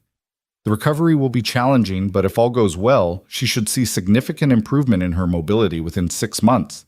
Clara gripped Daniel's hand so hard his fingers went numb, but her smile was incandescent. "I'll be able to run?"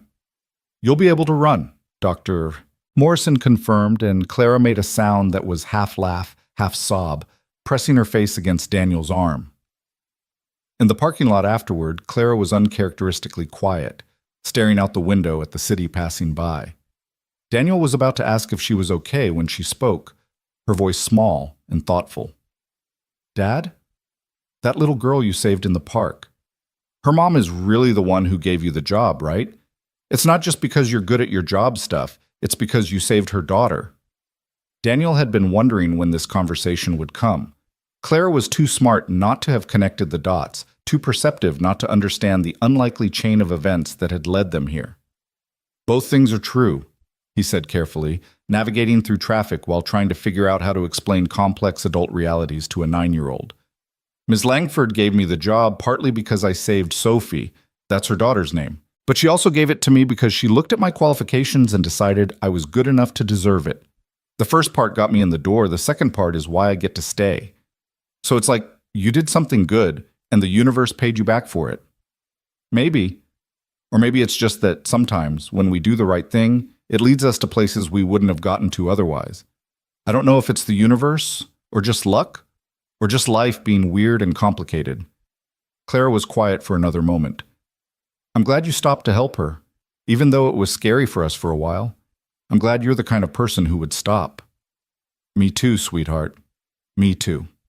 Monday morning arrived with the particular anxiety that comes with first days, the fear of not measuring up, of being exposed as an imposter, of discovering that the opportunity you've been given was a mistake. Daniel dressed carefully in one of his new suits, checked his appearance 3 times, and still felt like he was playing dress-up as a successful professional rather than actually being one. You look really fancy, Clara said over breakfast, eyeing him critically. Like a person from a movie about business people. I'll take that as a compliment. It is one. You look like you belong there, Dad, like you're supposed to be doing important things. Daniel hoped she was right. He kissed Clara goodbye. Mrs. Chen would watch her until he got home, and drove to Lexington Dynamics with his stomach doing complicated gymnastics. The building looked less intimidating than it had that first Saturday, but only marginally. He was early, arriving 45 minutes before he was expected, unable to bear the thought of being late even though there was no longer a Victor Langston to judge him for it. The security guard from his previous visit recognized him and smiled. Welcome back, Mr. Mercer. HR is expecting you on the 15th floor. The morning was consumed by the administrative tedium of starting any new job. Paperwork and orientations, computer passwords and building access, the careful dance of meeting new colleagues and trying to remember names and titles. His direct supervisor was a woman named Patricia Chen, no relation to his neighbor, who ran the project management division with efficient warmth. She was maybe 50, with short gray hair and the kind of competent air that made you trust her immediately. I'll be honest with you, Patricia said when they finally sat down in her office after the morning's bureaucracy. There's been some talk about how you got this position. People know you saved Ms. Langford's daughter. Some of them think you're here because of that connection rather than your qualifications. Daniel had been expecting this, but hearing it stated so bluntly still stung. I understand. What can I do to prove otherwise? Patricia's smile was approving. That's exactly the right response. You do your job, you do it well, and you let your work speak for itself. I've reviewed your file, Daniel. May I call you Daniel? And I think you're going to be an asset to this team, but I can't make anyone else believe that. You have to show them. I will. Good. Because I'm going to throw you in the deep end. She pulled up something on her computer, then turned the screen toward him. This is the Meridian Project, a complete supply chain overhaul for one of our major clients. The previous manager left rather suddenly. He worked under Victor Langston and decided to follow him out the door, and the project is currently floundering. Timeline's aggressive, budget's tight, clients getting nervous. It's a mess. Daniel studied the project overview, his mind already cataloging the problems he could see even in the brief summary. This was exactly the kind of challenge he'd thrived on in his previous job, the kind of complex puzzle that required technical skill and people management in equal measure. When do I start? Team meeting in an hour. Your team is 4 people, all of them good at what they do but currently lacking direction. Client call is scheduled for Wednesday. You have 2 days to get up to speed and convince them we haven't completely dropped the ball. Patricia's expression was challenging but not unkind. Think you can handle that? Yes. Daniel said it with more confidence than he felt, but that was half of management anyway, projecting certainty even when you were figuring things out as you went. The hour before the team meeting was a crash course in organized chaos. Daniel downloaded files, read status reports, studied the client's requirements and the current project plan. The previous manager had left things in disarray, with conflicting information and missed milestones and team members who clearly hadn't been communicating effectively. It was a disaster, but it was a fixable disaster. Probably. He hoped. The team meeting was held in a glass-walled conference room with views of the city that Daniel tried not to find distracting. His 4 team members filed in, all of them eyeing him with varying degrees of curiosity and skepticism. There was Jason, a young hotshot programmer who looked barely old enough to drink. Michelle, a logistics specialist in her 40s with a no-nonsense demeanor. Robert, an older project coordinator who'd been with the company for a decade. And Priya, a data analyst who radiated quiet competence. "I'm Daniel Mercer," he started, standing at the head of the table because sitting felt too casual for this moment. "I know I'm coming into this project late, and I know some of you probably have questions about who I am and why I'm here. So let me be direct. Yes, I have a personal connection to Ms. Langford. I helped her daughter during a medical emergency. No, that's not why I was hired for this position.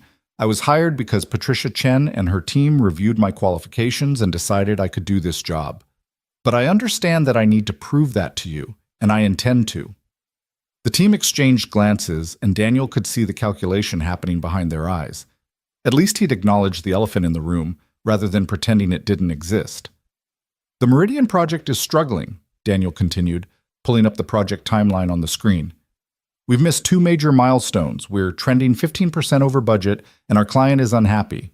That's not a judgment on any of you. From what I can see, you haven't had consistent leadership in weeks. But we need to fix it, and we need to fix it fast." "The previous manager left us with incomplete specifications," Michelle said, her tone defensive but factual. "We've been waiting for clarification from the client for 3 weeks." "Then we stop waiting. I'll reach out to them today, set up a call for tomorrow instead of waiting until Wednesday. Jason, I need you to document every technical question we have. Michelle, compile your logistics concerns. Robert, Priya, same thing for your areas. By end of business today, I want a comprehensive list of everything we need from the client to move forward." "That's a pretty aggressive timeline, Chumped," Robert said, and there was skepticism in his voice that suggested he didn't think the new guy, the one who got his job because he was a hero, could actually pull this off. "It is," Daniel agreed, "but we don't have the luxury of gentle timelines. We have a client who's considering pulling their contract, and we have a reputation to maintain. So we're going to work fast, we're going to work smart, and we're going to show them why they hired Lexington Dynamics in the first place." The meeting went longer than scheduled as Daniel dug into the details, asking questions and taking notes, and beginning to form a picture of what needed to happen. His team was cautious at first, but he could see them warming up slightly as he demonstrated actual knowledge of project management, rather than just empty leadership platitudes. By the time they dispersed back to their desks, Daniel thought he'd at least established that he wasn't completely incompetent, even if they weren't ready to trust him yet. The rest of the day was a whirlwind. Daniel reached out to the Meridian client and somehow convinced them to move their Wednesday call to Tuesday morning. He reviewed hundreds of pages of documentation, making notes and highlighting problems. He sent out a revised project plan with new timelines that were ambitious but achievable. He stayed 2 hours past when he should have left, only heading home when Patricia stuck her head in his office and told him that burning out on day 1 wasn't going to help anyone. Clara was already asleep when he got home, Mrs. Chen dozing on the couch with the TV on low volume. She waved off his apologies for being late and shuffled back to her own apartment, reminding him that she was retired and had nothing but time.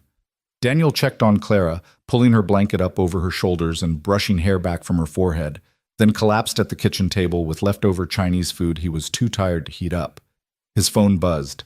A text from Evelyn. "Patricia tells me you made quite an impression today. Threw yourself into the Meridian disaster without hesitation." Daniel smiled despite his exhaustion and typed back, "Is that what we're calling it? The Meridian disaster?" "That's what it was before you got here. Let's see if you can turn it into the Meridian success story." "No pressure then." "Daniel, you stopped to save a stranger's child when you had everything to lose.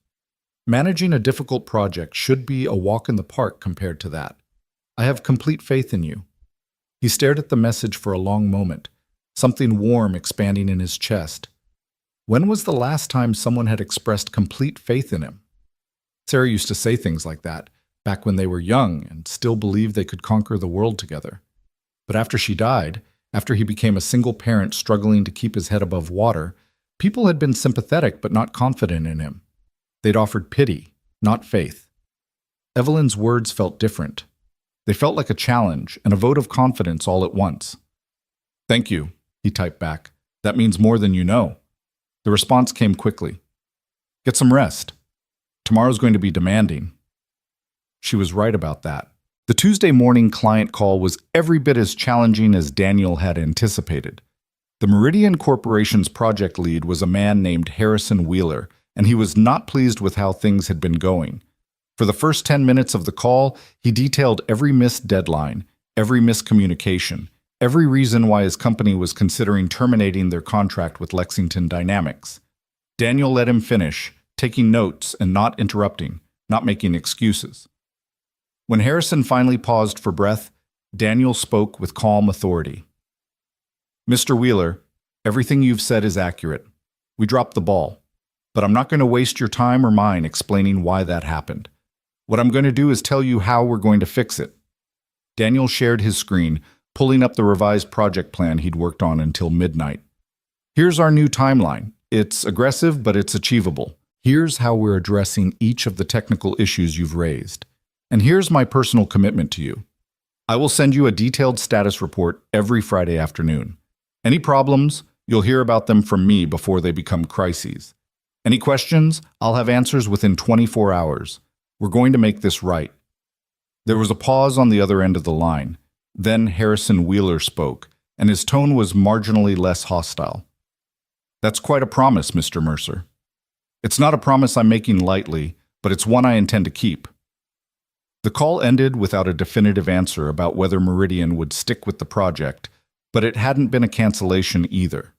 Daniel took that as a win. His team, who'd been sitting around the conference table in nervous silence during the call, looked at him with something approaching respect. "That was ballsy," Jason said once the line was disconnected. "You basically just put your reputation on the line for a project you've known about for like 30 hours. "We all put our reputations on the line every day," Daniel replied, already making notes about what needed to happen next. "Might as well be honest about it. Michelle, can you reach out to the shipping vendors this afternoon? Robert, I need those specification clarifications by end of day. Let's show Mr. Wheeler that we mean what we say." The weeks that followed established a pattern that would define Daniel's new life.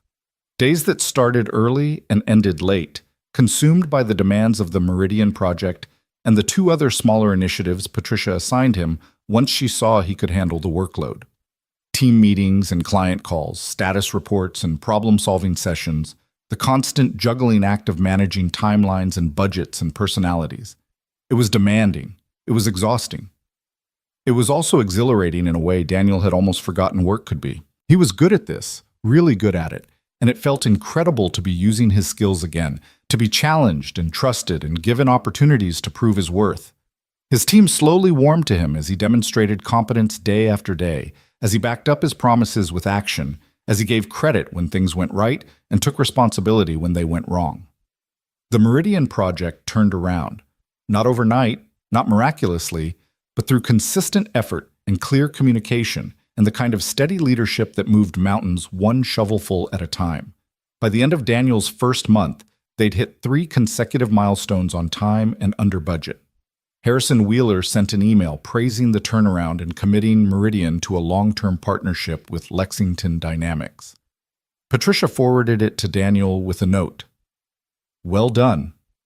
This is exactly what we hired you to do."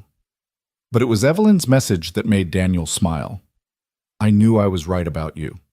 Life at home changed too, though more gradually. The first paycheck was surreal, more money than Daniel had seen in months, and it was just the beginning. He paid off their most urgent debts, bought Clara the art supplies she'd been coveting, took her out for a celebration dinner at a restaurant with cloth napkins and a dessert menu. Small things, normal things, things that other families did without thinking twice but that felt like luxury to them. Clara's surgery was scheduled for late October, and as the date approached, Daniel found himself alternating between hope and terror. The procedure was supposed to help. Dr. Morrison was confident it would help. But surgery was still surgery, still risk, still his daughter on an operating table while he waited helplessly. He tried not to let Clara see his anxiety, but she knew anyway. Kids always knew. The night before the surgery, Clara couldn't sleep. Daniel sat on the edge of her bed, holding her hand in the darkness, listening to her breathe and trying not to think about everything that could go wrong. "Dad?" Her voice was small. "What if it doesn't work? What if I'm still the same after?" "Then you'll still be you," Daniel said firmly. "Smart and brave and stronger than anyone I've ever met. This surgery isn't about fixing you, Clara. You're not broken. It's just about making things easier." "But what if something bad happens? What if—" She couldn't finish the sentence, couldn't voice the fear that Daniel knew was lurking in both their minds. The memory of another hospital and another surgery when Sarah had gone in for what should have been a routine procedure and never come back out. Daniel climbed into the narrow bed with his daughter, something he hadn't done since she was very small, and wrapped his arms around her. "Nothing bad is going to happen. Dr. Morrison is the best. The hospital is excellent, and you're tough as nails. But Clara, even if things don't go perfectly, even if the surgery doesn't help as much as we hope, we're going to be okay. We've survived worse than this. We've survived the worst thing that could happen to us, and we're still here, still fighting, still together." Clara curled into him, her thin body fitting against his side the way it had when she was a toddler and the world was simpler. "I love you, Dad." "I love you too, kiddo, more than anything in this world." They fell asleep like that, father and daughter, holding on to each other against an uncertain future and choosing to believe that morning would bring healing rather than heartbreak. Outside, Bridgewater's lights glittered in the October darkness, and somewhere in a penthouse office, Evelyn Langford was still working, thinking about her own daughter and the man who'd saved her, and the strange ways that lives could intersect and change each other. Somewhere in a hospital, surgeons were preparing operating rooms for the next day's procedures, checking equipment and reviewing files, including one for a 9-year-old girl named Clara Mercer who deserved a chance to run. And in a modest apartment that would soon be replaced by something better, in a bed too small for both of them, Daniel held his daughter and let himself believe in possibility, in second chances and new beginnings, in the idea that doing the right thing might actually, finally, lead to something good. Tomorrow would come with its own challenges and fears. Tonight, they had each other, and for now, that was enough. The surgery waiting room at Bridgewater General was designed to be calming, soft blue walls, comfortable chairs, magazines nobody actually read scattered across side tables. But no amount of interior design could ease the particular terror of watching your child disappear through double doors into an operating room. Daniel sat with his hands clasped between his knees, staring at the floor tiles and counting the minutes that felt like hours. Marcus had come to sit with him, taking the morning off work without being asked, just showing up at 6 a.m. with coffee and the kind of quiet presence that good friends offered in moments when words were useless. He didn't try to make conversation or offer empty reassurances. He just sat there, solid and real, reminding Daniel that he wasn't completely alone in this. The last thing Clara had said before they wheeled her away was, "Don't forget to tell Sophie I said hi." Even facing surgery, even scared despite her brave face, she'd been thinking about the little girl Daniel had saved, the connection that had somehow transformed their lives. It was so perfectly Clara, generous and thoughtful even in her own moment of crisis, that Daniel had nearly broken down right there in the pre-op room. "She's going to be fine," Marcus said quietly, breaking the silence that had stretched for nearly an hour. "Clara's the toughest kid I know. She shouldn't have to be this tough. She's 9. Daniel's voice came out rougher than intended, thick with emotions he was barely holding back. 9-year-olds should be worried about homework and playground drama, not whether they'll ever be able to walk normally. You're right. It's not fair. But you've given her every possible advantage, the best surgeon, the best hospital, a chance she wouldn't have had a few months ago. That's what good parents do. They fight for their kids, even when the fight seems impossible. Daniel wanted to believe that, wanted to think that all the struggling and sacrificing and desperate choices had been worth it.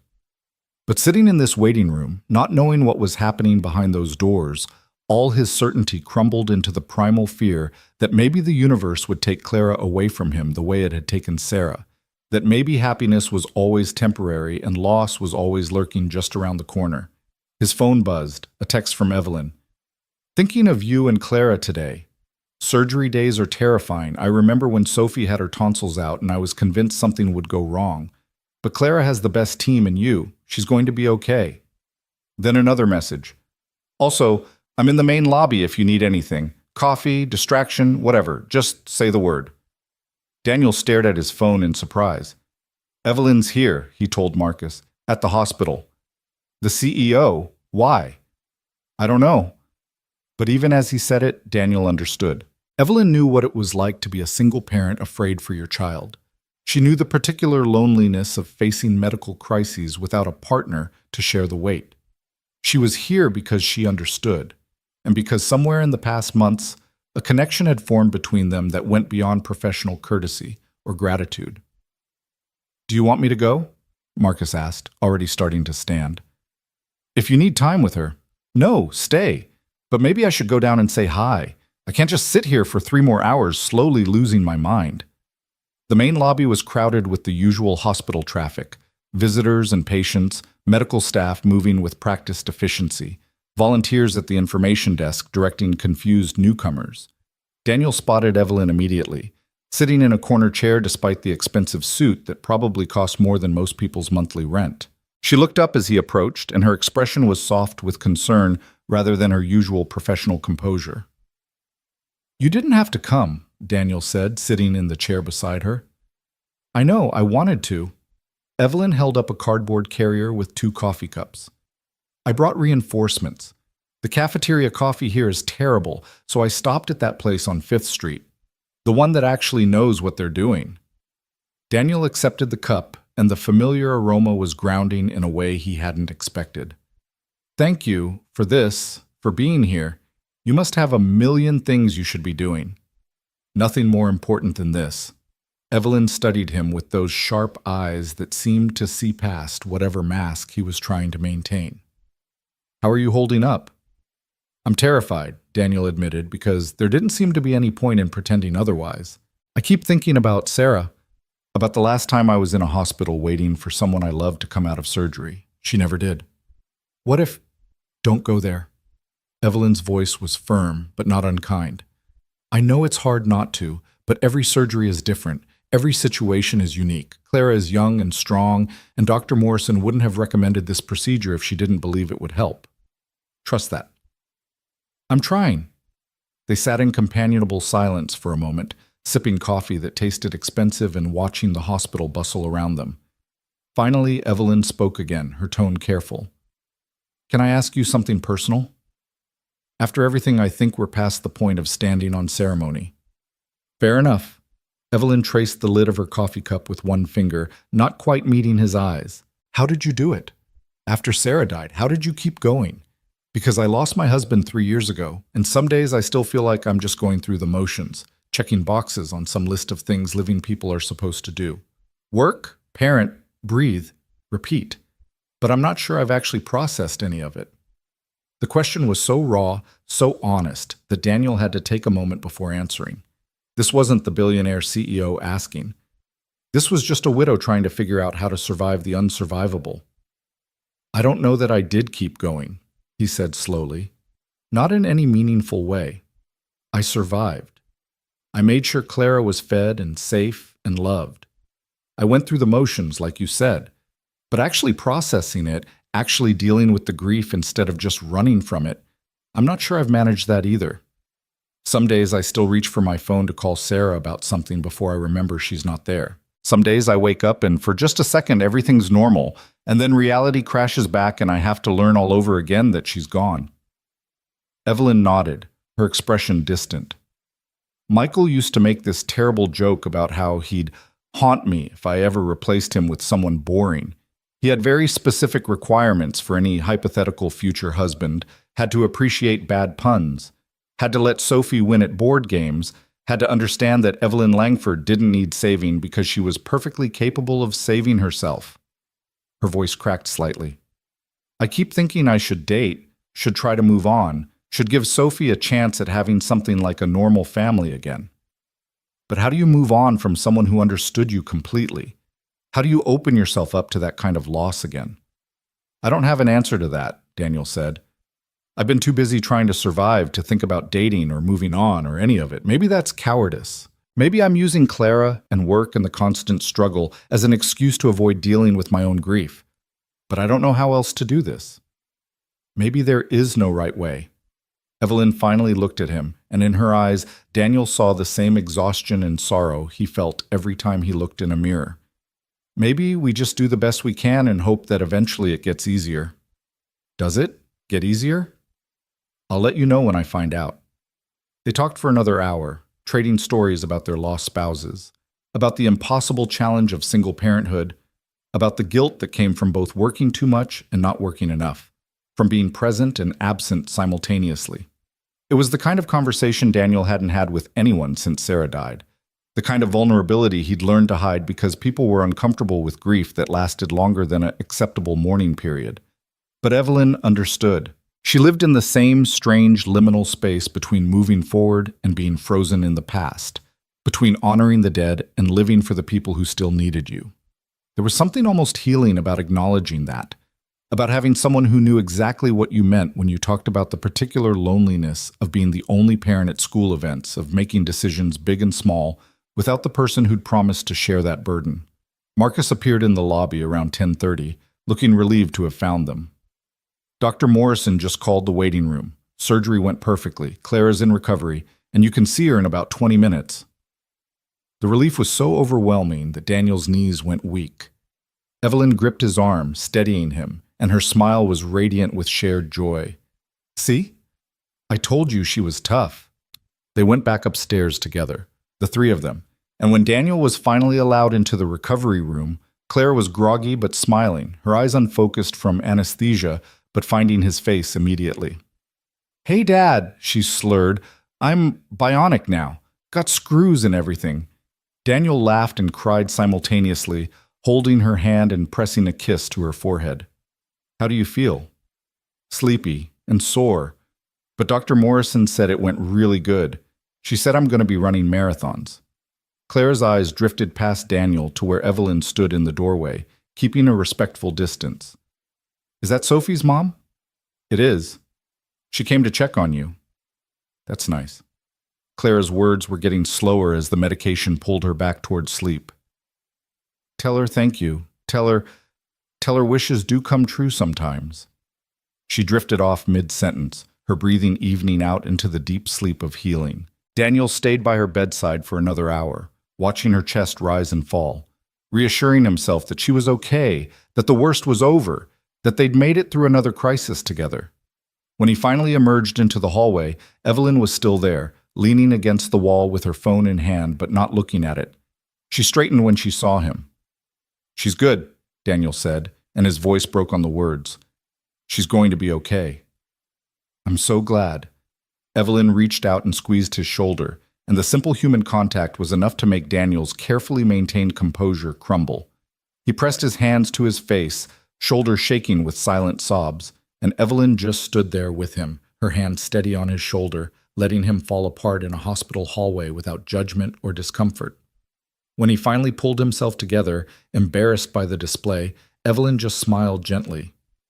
You're allowed to have feelings, Daniel. You've been strong for long enough. Let someone else carry some of that weight for a minute. I don't know how to do that. Neither do I.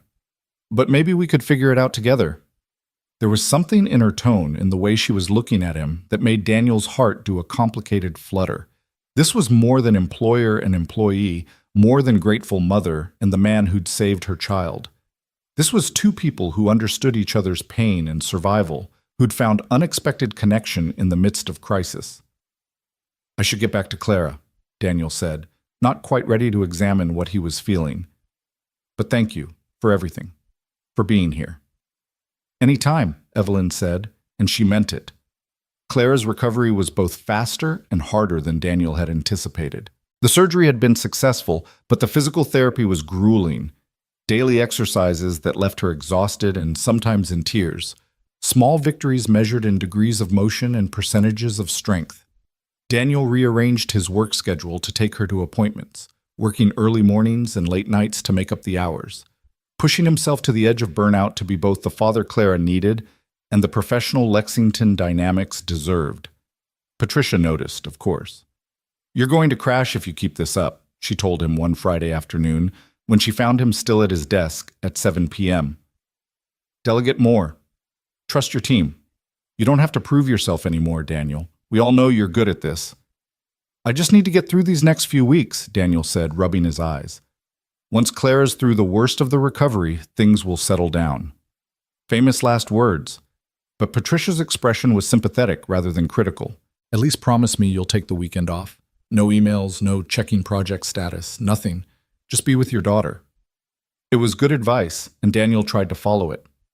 That Saturday, he and Clara had a movie marathon, working their way through her favorite animated films while she did her at-home exercises during the boring parts. She was getting stronger. It was visible in the way she moved, in the increased range of motion, in the determined set of her jaw when the exercises hurt, but she pushed through anyway. "Dr. Morrison says maybe I can try walking without the braces in a few months," Clara said during a commercial break, her tone carefully casual in the way of kids testing out hope they're afraid to fully embrace. "Like, not all the time probably, but sometimes." "That's amazing, sweetheart." "Yeah." Clara was quiet for a moment. "Dad, do you think Mom would be proud of me? For being brave about the surgery and stuff?" The question hit Daniel square in the chest. They didn't talk about Sarah as much as they probably should, both of them having learned to navigate grief by not poking at it too directly. But Clara needed to hear this, needed to know that her mother's love hadn't disappeared just because Sarah had.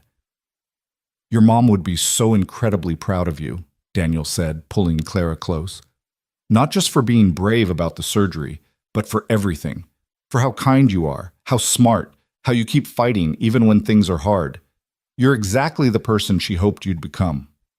"Do you think she can see us, wherever she is?" Daniel didn't know what he believed about afterlife and heaven and whether the dead watched over the living. But he knew what Clara needed to hear, and it happened to align with what he hoped was true. "I think she can.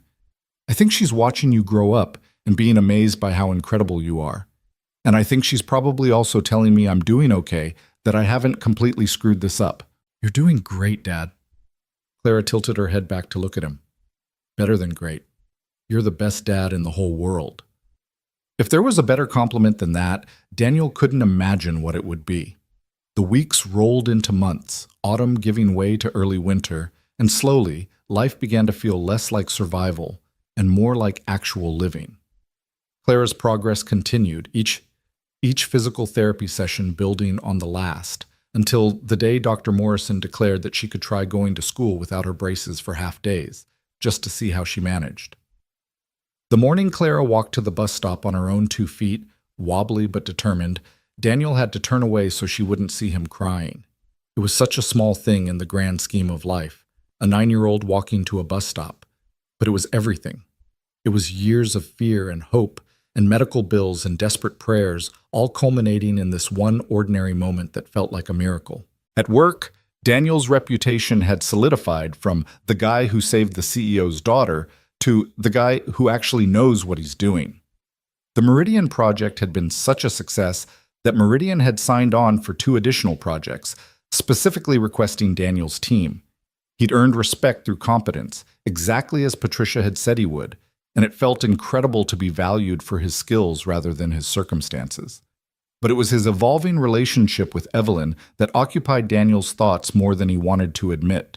They'd fallen into a pattern of occasional lunches, professional meetings that somehow always extended past their scheduled times, into conversations about everything and nothing.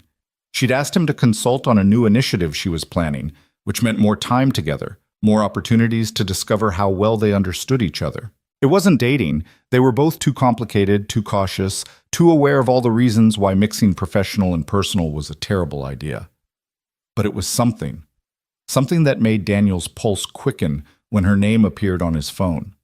Something that made him look forward to Monday mornings because he might run into her in the executive elevator.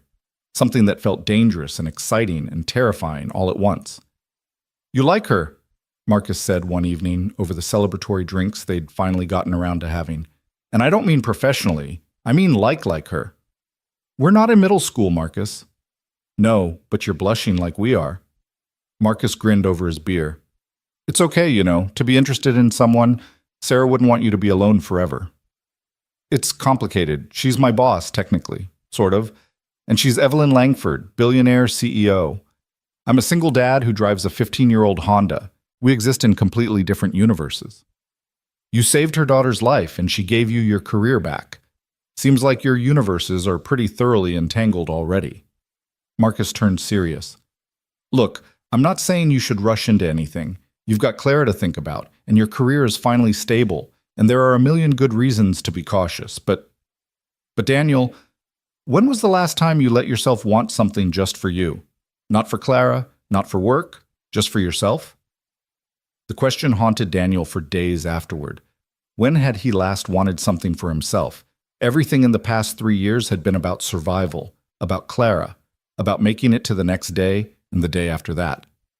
Personal happiness had felt like a luxury he couldn't afford, something for people whose lives weren't held together with duct tape and determination. But maybe Marcus was right. Maybe it was okay to want things again. The realization came at the company's annual holiday party in mid-December, held in the Lexington Dynamics atrium that had been transformed into a winter wonderland of white lights and silver decorations.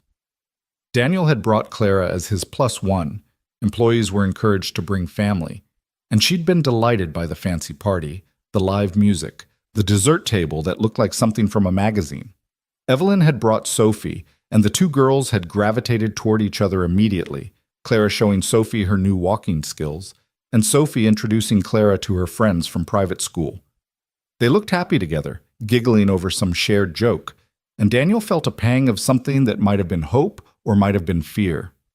They're adorable together, Evelyn said, appearing at Daniel's elbow with 2 glasses of champagne. She handed him one, and their fingers brushed in the exchange. Sophie's been asking if Claire can come over for a play date. I know that's probably weird given that I'm your boss, but it's not weird, Daniel interrupted. Clara would love that. She talks about Sophie all the time.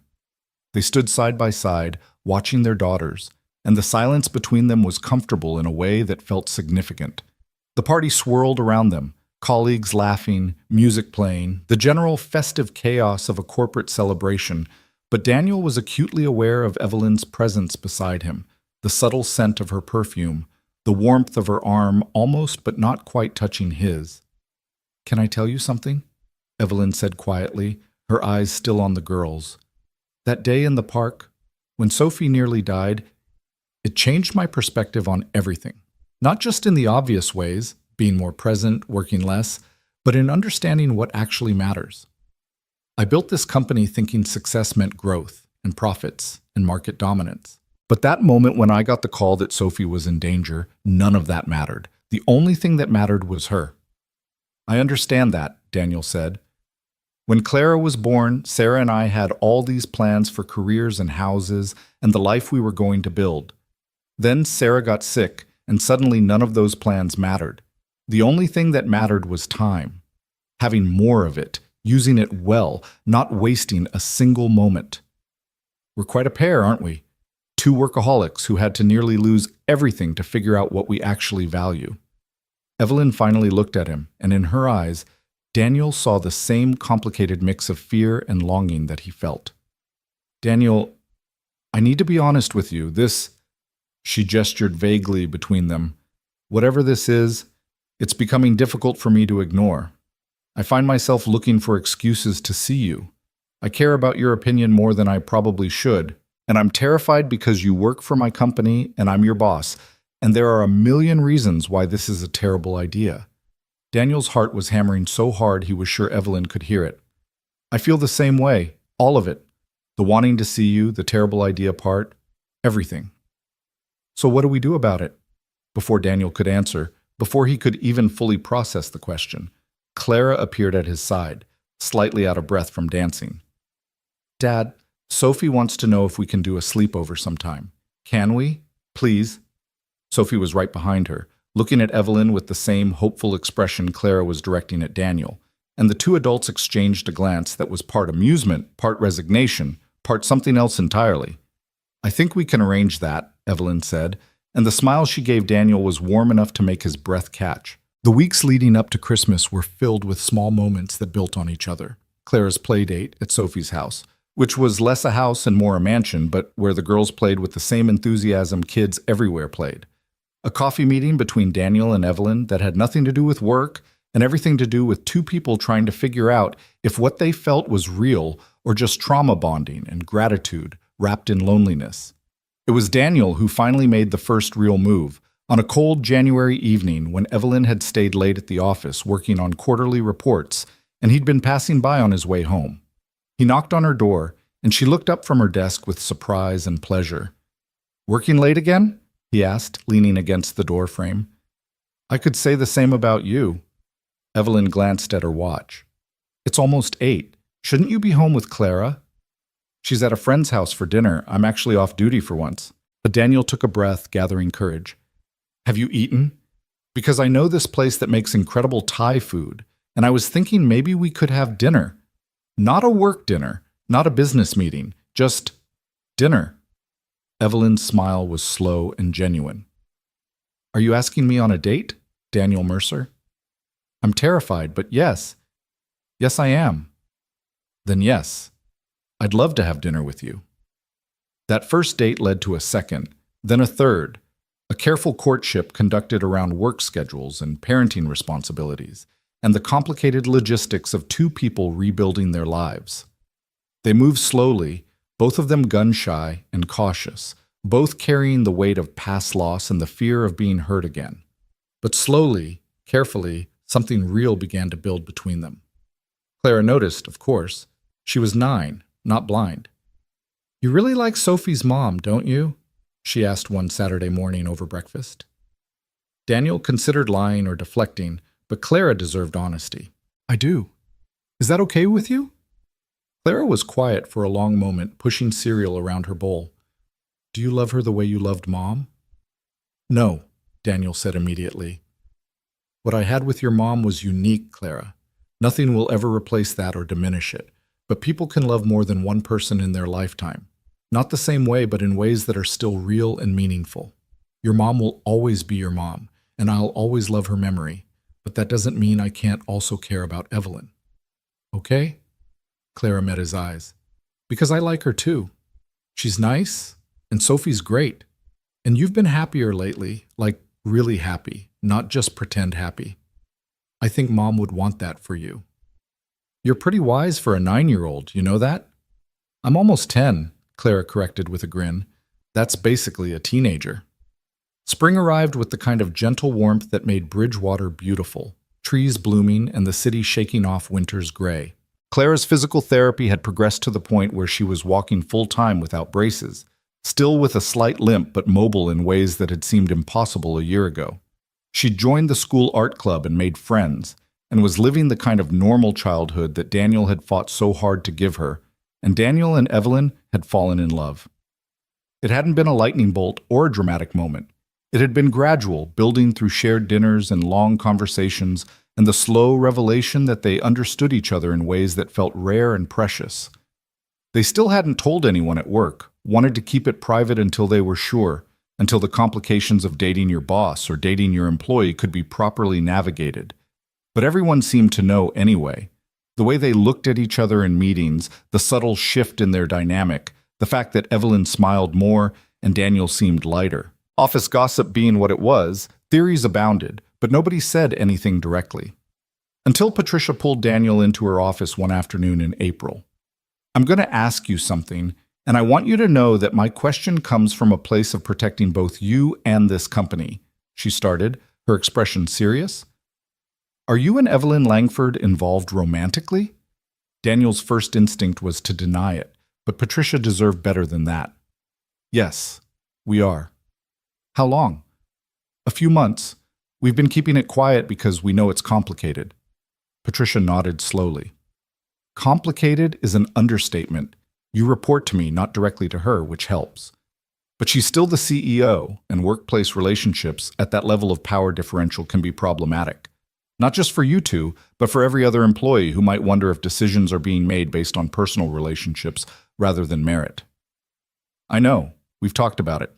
We're trying to figure out the right way to handle it. Well, you'd better figure it out quickly, because in about 2 weeks, we're announcing the new VP of Operations position that's been vacant since Victor Langston left, and Evelyn wants to offer it to you. Daniel stared at Patricia in shock. What? No, that's exactly the kind of thing that would make people think I'm getting ahead because of our relationship. That's what I told her. But Daniel, the truth is, you're the best person for the job. You've proven yourself over and over this past year.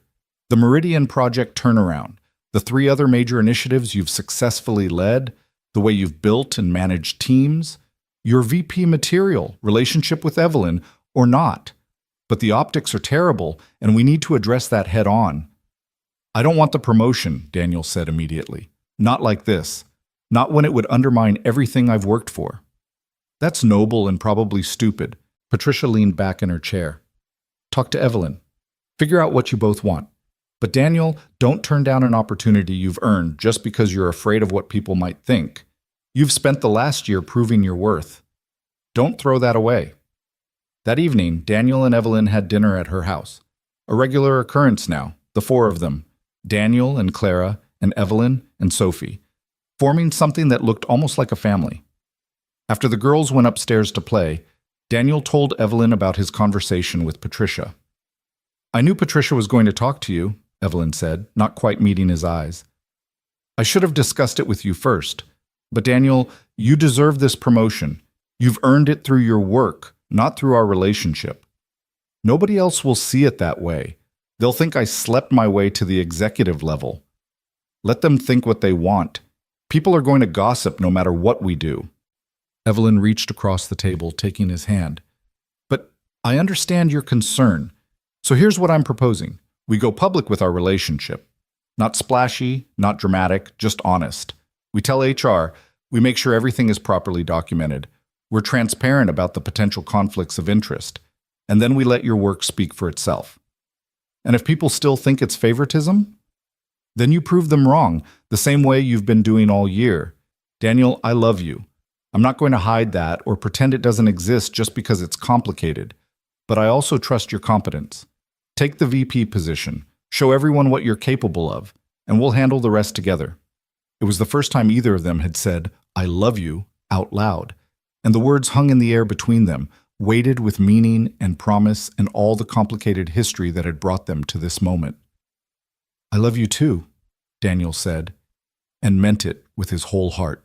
The announcement of Daniel's promotion came with a carefully worded statement about his qualifications and achievements, and yes, a transparent disclosure about his relationship with Evelyn Langford that emphasized the professional protocols in place to ensure fairness. There was gossip, of course, and speculation, and probably some resentment from people who thought they deserved the position more. But Daniel's work continued to speak for itself. He built teams and delivered results, and led with the kind of steady competence that eventually silenced most critics. And those who couldn't be silenced didn't matter as much as the people who believed in him, Patricia and Marcus and his team members who'd seen firsthand what he was capable of. 6 months after his promotion, on a Saturday afternoon in the park where everything had started, Daniel organized a picnic for the 4 of them. Clara and Sophie ran ahead, Clara running, actually running now, her limp barely noticeable, squealing with laughter over some shared joke. Daniel and Evelyn followed more slowly, hands linked, watching their daughters play. Remember when I first called you? Evelyn said, her voice soft with memory. That night when I'd finally tracked you down and asked you to meet me? I was terrified, Daniel admitted. I thought you were going to offer me money to go away or make me sign something saying I wouldn't talk to the press. I probably should have. That would have been the sensible corporate response. Evelyn stopped walking, turning to face him. But I've learned that the sensible response isn't always the right one. The sensible thing would have been to keep my distance, to keep you as just an employee, to never risk my heart on someone again. But Daniel, you taught me something important that day in the park. You taught me that sometimes doing the right thing, the brave thing, means risking everything. Even when you can't see how it'll work out. Even when all the logical reasons say you shouldn't. I didn't teach you that. I just made a choice that seemed impossible not to make. Exactly, and so did I. When I chose to find you, to offer you a job, to let myself care about someone who'd already proved he had more integrity than anyone I'd ever met. I risked my professional reputation, risked being accused of poor judgment, risked my heart on someone who might not have been ready. But you were worth that risk. You are worth that risk. Daniel pulled Evelyn close, pressing a kiss to her forehead. Claire was right, you know. That night before her surgery, when she said wishes come true sometimes, I wished for the chance to give my daughter a better life. I wished for stability and security and the ability to stop just surviving. But I never wished for this. For you. For what we've built together. This is better than anything I could have imagined. So what now? Evelyn asked, her arms wrapped around his waist, her head resting against his chest. We've both rebuilt our lives. We've both taken risks that paid off. What's the next chapter? Daniel thought about that question, watching Clara and Sophie playing in the distance, in the same park where this whole impossible story had started. He thought about second chances and new beginnings, about loss and love, and the strange ways that life could break you and heal you simultaneously. I think the next chapter is just living, he said finally. Not surviving, not fighting, just living, being present for our daughters, building our careers, being happy, together. That sounds perfect, Evelyn said, and when she tilted her face up to kiss him, Daniel tasted salt from tears he hadn't realized she was crying. Happy tears, the kind that came from releasing old pain and embracing new possibility. Claire and Sophie ran back to them, breathless and giggling, demanding that the adults come play their game. And as the four of them chased each other around the park, laughing in the golden afternoon sunlight, Daniel felt something he hadn't experienced in years, pure, uncomplicated joy.